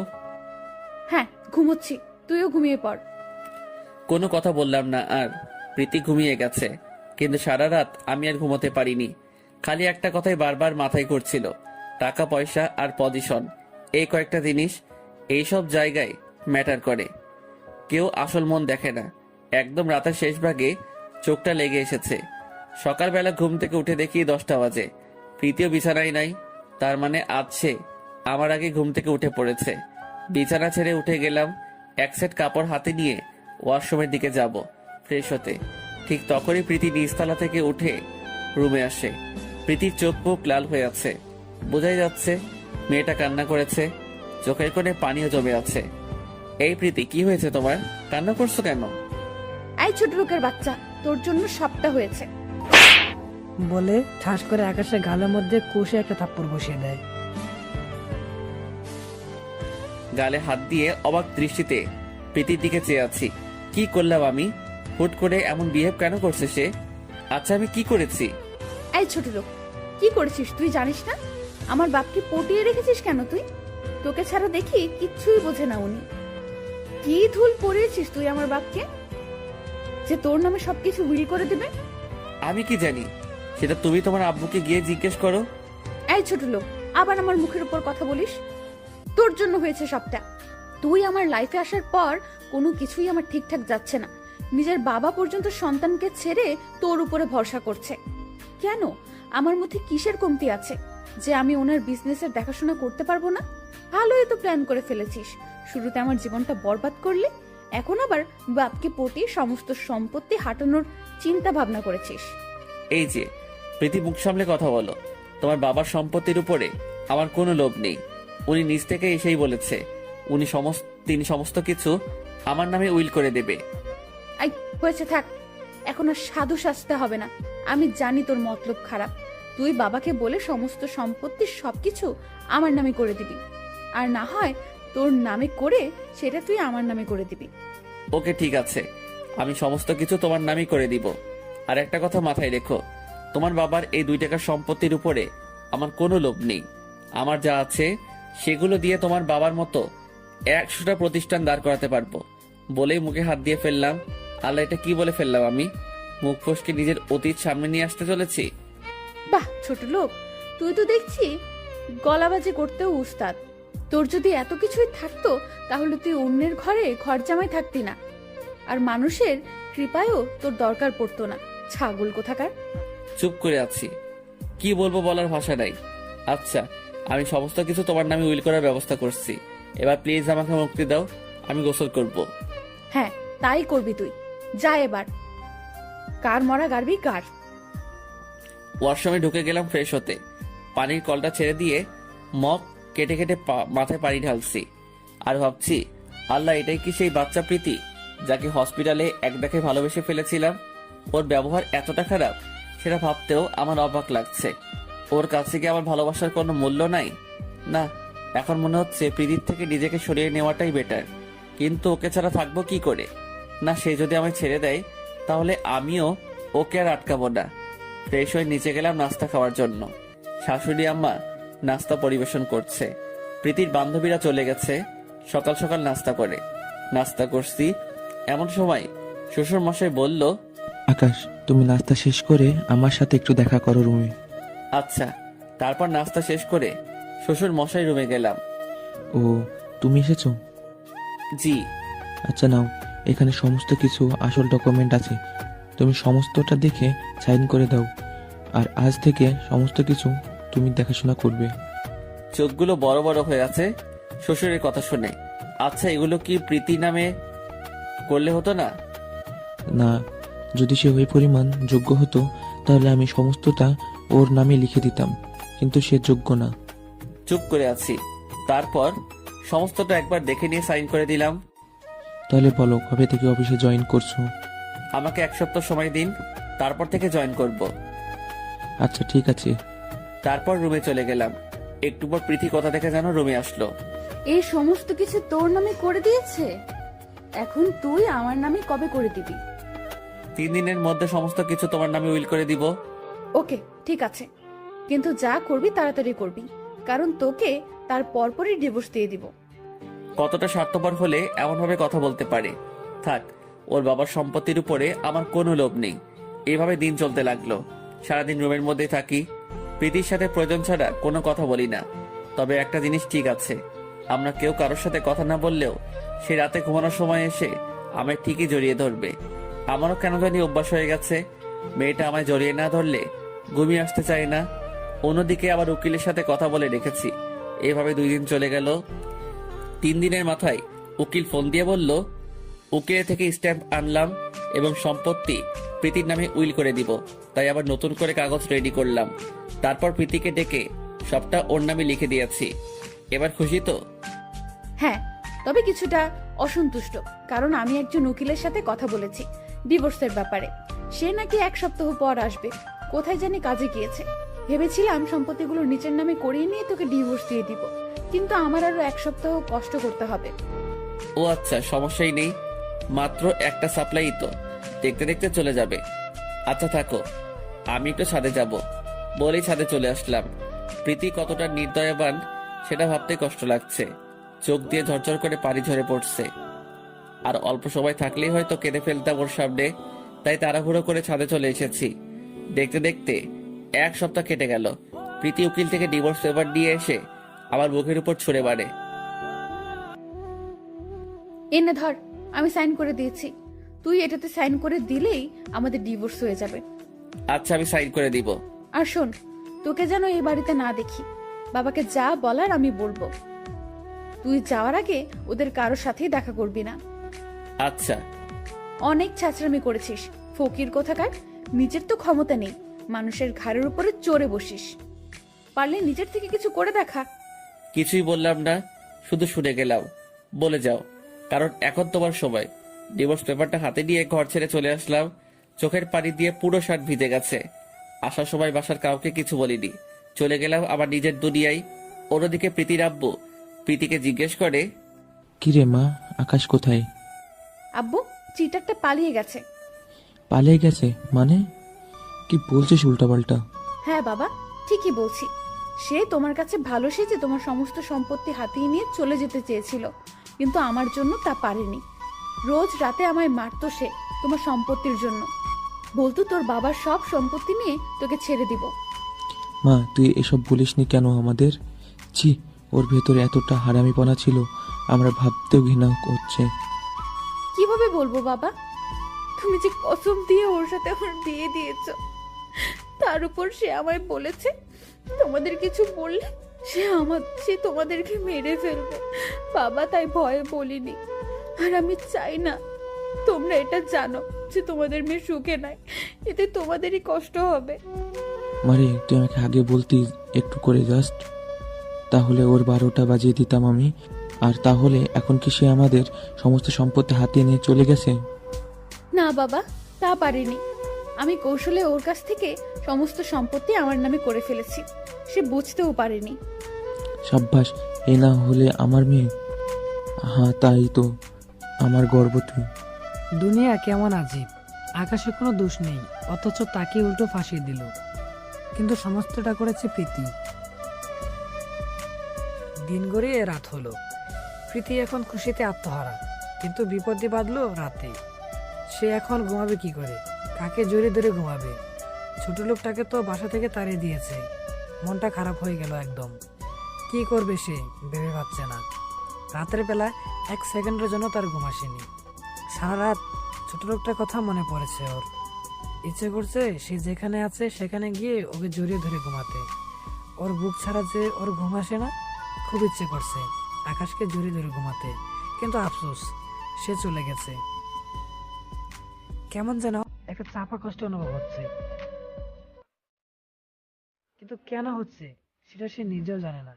ইচ্ছে করছে ওকে আবার ঘরে ফিরিয়ে আনতে, কিন্তু না, তা সম্ভব না, কারণ ওকে তো তাড়িয়ে দিয়েছে। চোখ দিয়ে পানি পড়ছে ছোট লোকটার জন্য। সে নিজেও ভেবে পাচ্ছে না, যাকে সে 2 চোখে দেখতে পারে না তার জন্য চোখ থেকে পানি কেন ঝরছে। তবে একটা জিনিস বারবার চোখের সামনে ভেসে আসছে, সে আকাশকে জড়িয়ে ধরে ওর বুকের মধ্যে মাথা গুজিয়ে দিয়ে শুয়ে থাকাটাকে। রাতটা অঘুরমা কেটে যায়। সকালবেলা উঠে সবাই মিলে একসাথে নাস্তা করতে বসে। প্রীতির আব্বু টিভিটা ছেড়ে দেয় সকাল 10টার খবর দেখার জন্য। নাস্তা করছে আর টিভির খবর দেখছে। এমন সময় টিভির স্ক্রিনে একটা ছবি ভেসে আসে, যেটা দেখে বাসার সবাই থ খেয়ে যায়। নিউজ প্রিন্টার বলে আজ বিকাল 3টায় রাষ্ট্রপতি নিজে আকাশ নামক একজন সৈনিক ব্যক্তিকে অভিনন্দন জানাবেন, যিনি আবার দেশের গভর্নমেন্টকে লিগাল প্রসেসর আর্ম তৈরি করে দিবেন, যা তিনি আগেও করেছিলেন দেশের কল্যাণের জন্য। তবে তিনি মাঝে এইসব ছেড়ে দিয়েছিলেন কোনো এক কারণে।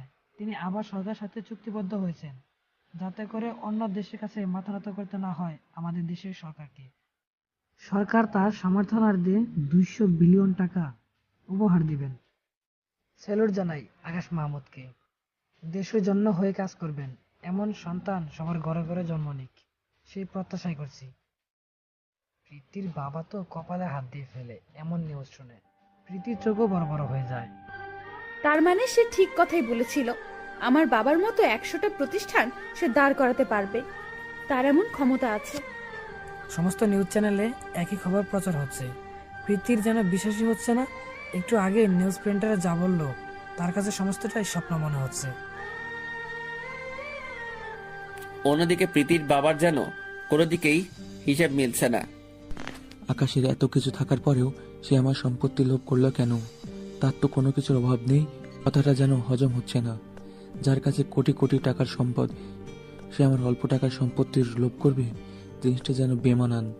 তবে কি তাহলে প্রীতি আমাকে মিথ্যা কথা বলল? না, সে এমনটা কেন করবে?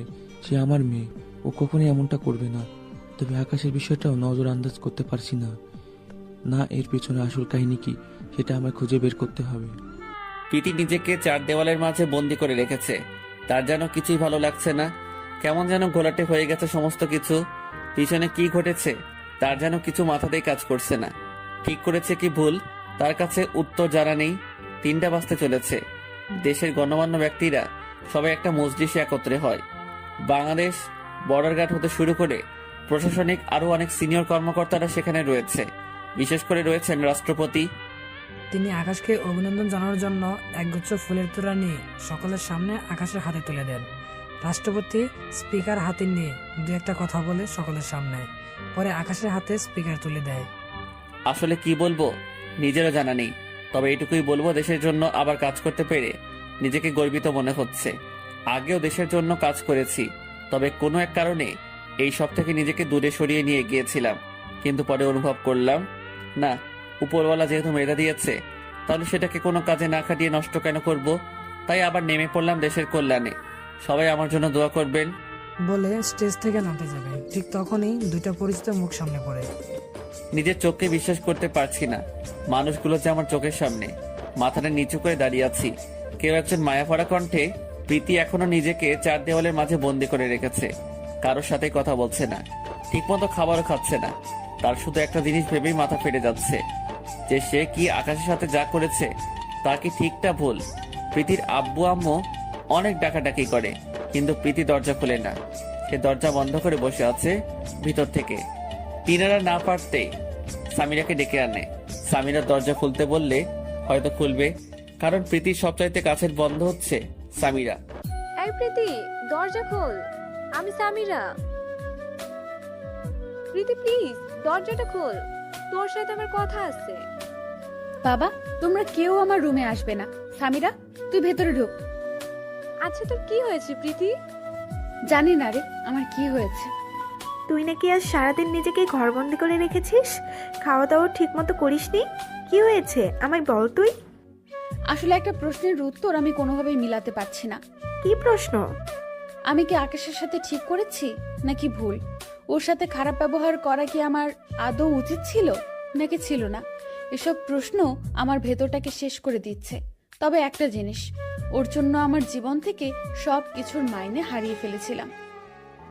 যখন থেকে এসেছে আমার লাইফে তখন থেকেই আমার দাম কমে যাচ্ছে মানুষের কাছে। প্রীতি, তোকে একটা কথা বলি, তুই কি আসলে জানিস আকাশ কে? না, জানি না সে কে। তবে গতকাল নিউজে শুনেছি সে নাকি দেশের গভর্নমেন্টকে আর্মস বানিয়ে দেবে, যা সে আগেও করত। শোন, এটা তো শুধু ওর সামান্য পরিচয় শুনেছিস, তাও পুরোপুরি শুনিসনি। এই শহরে তার নামে কতগুলো বাড়ি আছে সে নিজেও জানে না। দেখেছিলাম সেদিন তুই আর বাকি সবাই মিলে কেমন অপমান করলি ছোট লোক আর স্যাসরা বলে। কিন্তু তুই কি এটা জানিস যে সে তোর বাবার পুরো সম্পত্তিকে কয়েক হাজার বার ক্রয় করতে পারবে? এখনই অবাক হয়ে যাচ্ছিস? এখনো তো আরো অনেক কিছু শোনার বাকি আছে। সে তোকে ভালোবাসতো বিধায় কখনো এইসব নিয়ে তোকে কথা শোনায়নি। তার কাছে সমস্ত কিছুর আগে তুই ছিলি, তোর ভালোবাসা ছিল, যেটা সেদিন আমি তার সাথে কথা বলে বুঝতে পেরেছি। তার সম্পর্কে যতই বলি শেষ হবে না। তবে শুধু এতটুকু বলবো, তোর বাবা অল্প কয়েক হাজার টাকার মালিক, তাই তোর এত অহংকার। তাহলে তার কতটা অহংকার করা উচিত যার বাবা কিনা বাংলাদেশ ব্যাংকের জিএম। শোন, টাকা দিয়ে সবকিছু বিবেচনা করা যায় না। বাবার সাথে কথা বলবি না? চুপচাপ দাঁড়িয়ে আছি, কোনো কথা বের হচ্ছে না মুখ দিয়ে। চোখের পানিগুলোই আমার সর্বকালের সঙ্গী। চোখের কোণ বেয়ে পানি বের হচ্ছে। বাবা, আমায় মাফ করে দেন। বলে সকালের সামনে আকাশের পায়ে পড়ে যেতে নিলে আকাশ তার বাবাকে ধরে ফেলে। বাবা, কি করছো তুমি এইসব? সন্তানের কাছ থেকে পিতা ক্ষমা চাইবে? এর থেকে জঘন্য কাজ আর কি হতে পারে? মাপ চাওয়া ছাড়া যে আমার কোনো উপায় নেই। তোকে যে ভুল বুঝে ঘর থেকে বের করে দিয়েছিলাম, গতকাল যখন নিউজ দেখে জানতে পারি যে তুই দেশের জন্য এই কাজ করতি, তখন বিশ্বাস কর কলিজাটা খুশিতে চড়া হয়ে গিয়েছে যে আমার ছেলে কখনোই খারাপ কাজ করেনি। সে সবসময় ভালোর সাথে ছিল। তোর কাজকর্ম আমাকে চোখে আঙ্গুল দিয়ে দেখিয়ে দিয়েছে যে তুই কোনো ভুল কাজ করিসনি। ভুল ছিলাম আমি, যে তোর পুরো কথা না শুনে সেদিন রিয়েক্ট করে ফেলেছিলাম। বাবা, বাদ দাও ওসব কথা। এমন সময় রাষ্ট্রপতি ওদের দিকে এগিয়ে আসে। আরে হামিদ সাহেব, আপনি এখানে? হ্যাঁ, ছেলের সম্মানতা দেখতে এসেছিলাম। আমার ছেলে দেশ হয়ে কাজ করছে তা কখনো জানতে পারি নাই। গতকাল টিভিতে দেখে বুকটা ভরে গেল। তার মানে আকাশ আপনার ছেলে? হ্যাঁ, আকাশ আমার ছেলে। হামিদ সাহেব, আপনি আসলে মহান একজন মানুষ। আপনি যেমন প্রতিষ্ঠিত হয়েছেন, ছেলেকেও তেমন প্রতিষ্ঠিত করেছেন। ধন্যবাদ সাহেব। আচ্ছা তাহলে চললাম। আকাশ, তুমি লেগে যাও কাজে। আবার আজকের মতো বিদায় নিচ্ছি। তারপর রাষ্ট্রপতি চলে যায়। আকাশের বাবার সাথে তার ছোট বোন এসেছে, সেও অজরে কান্না করছে। এই পুচকি কান্না করছিস কেন? দেখে এদিকে আয় বলে সাফাকে জড়িয়ে ধরে বাবা, এবার ঘরে ফিরে চল, তোর মা তোর জন্য অপেক্ষা করছে। আমি ঘর থেকে বের হওয়ার সময় বলে দিয়েছি, আর যদি তোকে নিয়ে বাড়ি না ফিরি তাহলে সে কোনো দানা পানি মুখে নেবে না। আচ্ছা চলো। তারপর বাপ ছেলে সবাই মিলে বাসার উদ্দেশ্যে রওনা দেয়, কিন্তু বিপত্তি বাদে বাসার সামনে গিয়ে বাসার সামনে মানুষজন পুরো ভিড় করে ফেলেছে। কিভাবে জানে খবর পেয়েছে যে আকাশ আজকে বাড়িতে আসবে। তখন থেকেই লোকজন আকাশের বাড়ির সামনে ভিড় লাগিয়েছে। পুরো এলাকার মানুষ এসে গেছে আকাশকে দেখার জন্য। এত মানুষ যে স্বস্তিতে নিঃশ্বাস পর্যন্ত নেওয়া যাচ্ছে না। বহু কষ্টে মানুষজনকে ঠেলে বাড়িতে প্রবেশ করে। আকাশের আম্মু তো আকাশকে জোরে ধরে সে কি কান্না! বহুদিন পর কলিজার টুকরাকে সামনে পেয়েছে। সমস্ত কিছুর ভিড়ে আকাশ প্রীতির কথা ভুলেই গেছে। আর মনেই বা রাখবে কেন? নিঃস্বার্থভাবে ভালোবেসেছে, কিন্তু তার বিনিময়ে কি পেয়েছে? অপমান আর লাঞ্ছনা। তবে এখনো সে ভালোবাসে প্রীতিকে। প্রীতির তো হুশই উড়ে গেছে সামিয়ার কথা শুনে। কি বলছে এসব? তার মানে আকাশ হামিদ সাহেবের ছেলে? প্রীতির কলিজা ফেটে যাচ্ছে সামিয়ার কথা শুনে। এখন সে হারে হারে টের পাচ্ছে। যে আকাশ কি ছিল? হীরাকে কাচের টুকরা মনে করে অপমান করেছি আমি, কিন্তু সে কখনো টাকা পয়সার বড়াই করেনি। আর আমি কি করলাম ওর সাথে? ছি!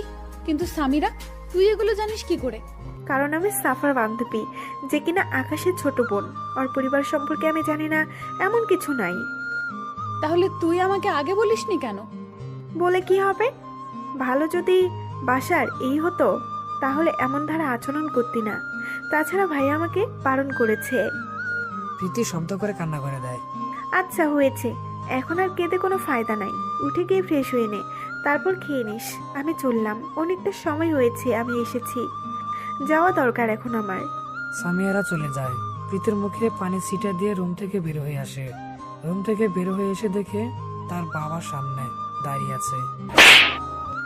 তিনি কোনো কথা ছাড়াই ঠাস করে প্রীতির গালের মধ্যে সজোর একটা থাপ্পড় বসিয়ে দেয়। প্রীতির মুখে পানি ছিটা দিয়ে রুম থেকে বের হয়ে আসে। রুম থেকে বের হয়ে এসে দেখে তার বাবার সামনে দাঁড়িয়ে আছে। তিনি কোনো কথা ছাড়াই ঠাস করে প্রীতির গালের মধ্যে সজোর একটা থাপ্পড় বসিয়ে দেয়। প্রীতি গালে হাত দিয়ে অবাক দৃষ্টি তাকিয়ে আছে ওর বাবার দিকে। সি, আমার ভাবতেও ঘৃণা হচ্ছে যে তুই আমার মেয়ে। আমি তোর আর সামিরার কথা শুনে ফেলেছি। আমি শিওর যে আকাশ কিছুই করেনি।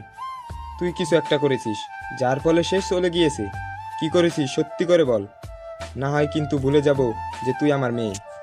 তুমি ঠিকই ধরেছ, আকাশের কোনো দোষ নেই। সবটা আমিই করেছি, কারণ ওকে কেন জানি আমার সহ্য হতো না।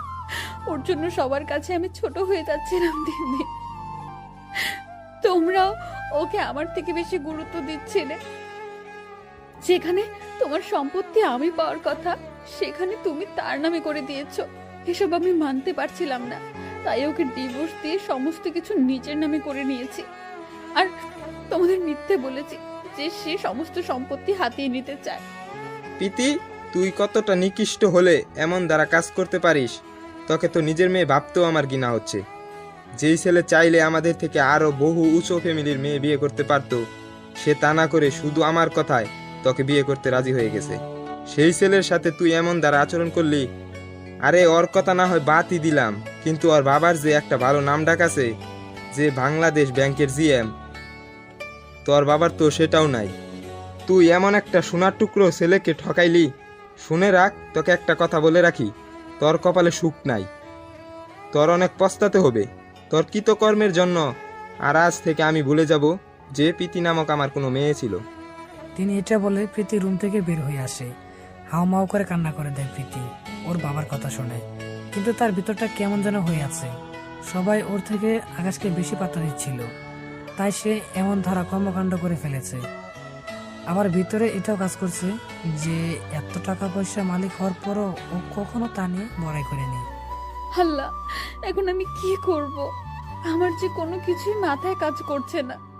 তবে আমি সবার উপরে থাকবো, আমার থেকে বেশি গুরুত্ব কেউ কাউকে দিতে পারবে না, সেই জন্যই তো এমনটা করেছি। 4 দিন কোনো খাওয়া দাওয়া নাই, 4 দেয়ালের মাঝে নিজেকে বন্দি করে রেখেছে।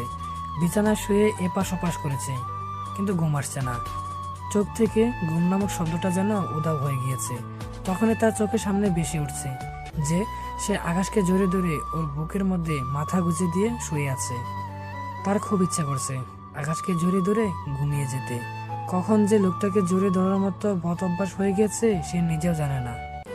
একা ঘুমাতে ভয় করত, কিন্তু সেই ভয় কখন যে ওকে জড়িয়ে ধরায় কনভার্ট হয়ে গিয়েছে তা নিজেও ও অজানা। চোখের কোণে পানি বেয়ে পড়ছে।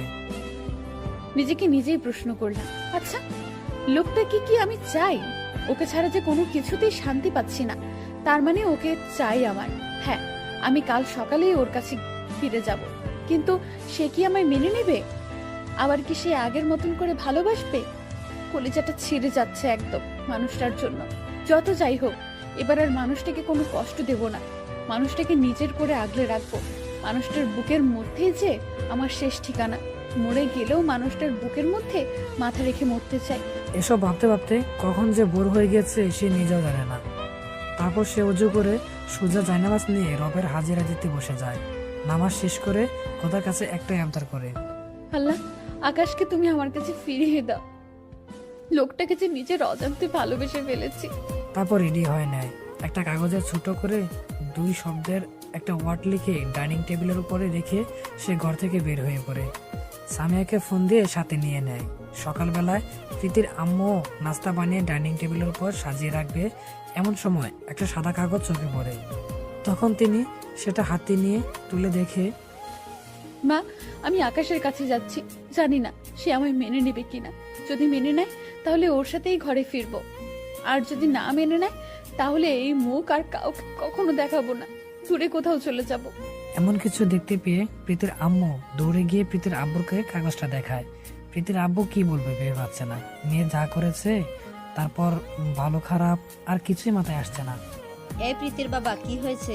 আকাশ তো আমাদের সম্পত্তি হাতিয়ে নেওয়ার চেষ্টা করছিল, কিন্তু প্রীতির জন্য পারেনি। তাহলে এমন খারাপ ছেলের জন্য প্রীতির এমন দ্বারা উদ্যোগ নিল কি করে? সমস্ত কিছুর পিছনে যে প্রীতির হাত, সেটা ওরা আম্মু জানে না। আকাশকে খারাপ বলো না, ওর নামে বাজে কথা বললেও পাপ হবে।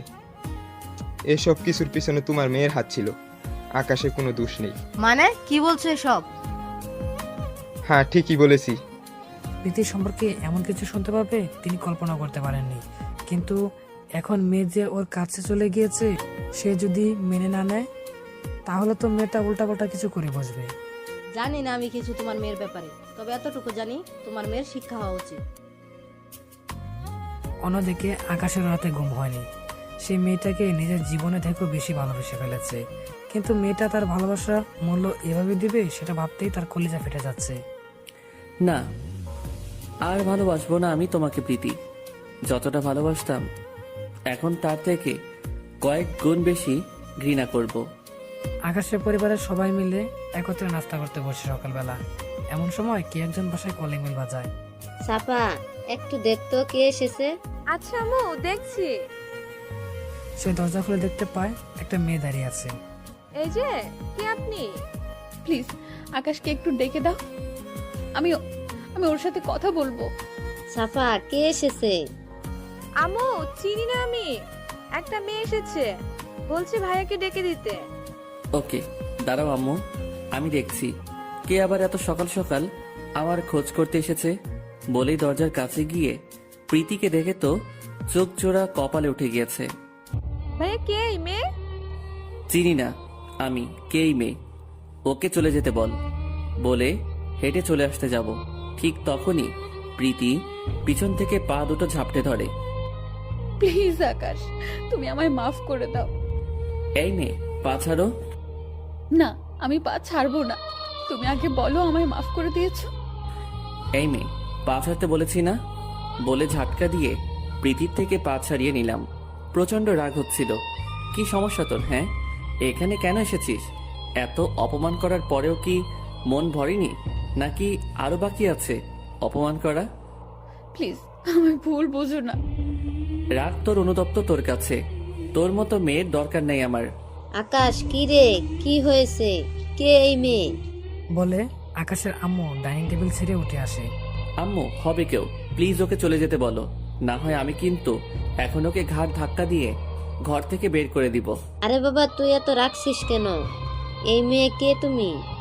আমি আপনার ছেলের বউ। কি? হ্যাঁ, আমি আপনার ছেলের বউ। সে আমার উপরে রাগ করে আমায় ফেলে রেখে চলে এসেছে। আম্মু প্লিজ, আপনারা আমায় ফিরিয়ে দিয়েন না। আকাশ, ও যা বলছে তা কি ঠিক? হ্যাঁ আম্মু, কিন্তু ওর মতো অহংকারী মেয়ের চেহারাও আমি দেখতে চাই না। সে আমায় ডিভোর্স দিয়ে ঘর থেকে বের করে দিয়েছে। তুই বিয়ে করেছিস তা জানিও না, তার উপরে নতুন বউ বাড়িতে এসেছে আর তুই তাকে তাড়িয়ে দিচ্ছিস? আম্মু কিসের নতুন বউ? ওর মতন মেয়ে কারোর বউ হওয়ার যোগ্যতা রাখে না বলেই প্রীতিকে টেনে হেঁচড়ে নিয়ে গিয়ে ঘরের বাহিরে ফেলে রেখে এসে ভিতর থেকে দরজা আটকে দিলাম।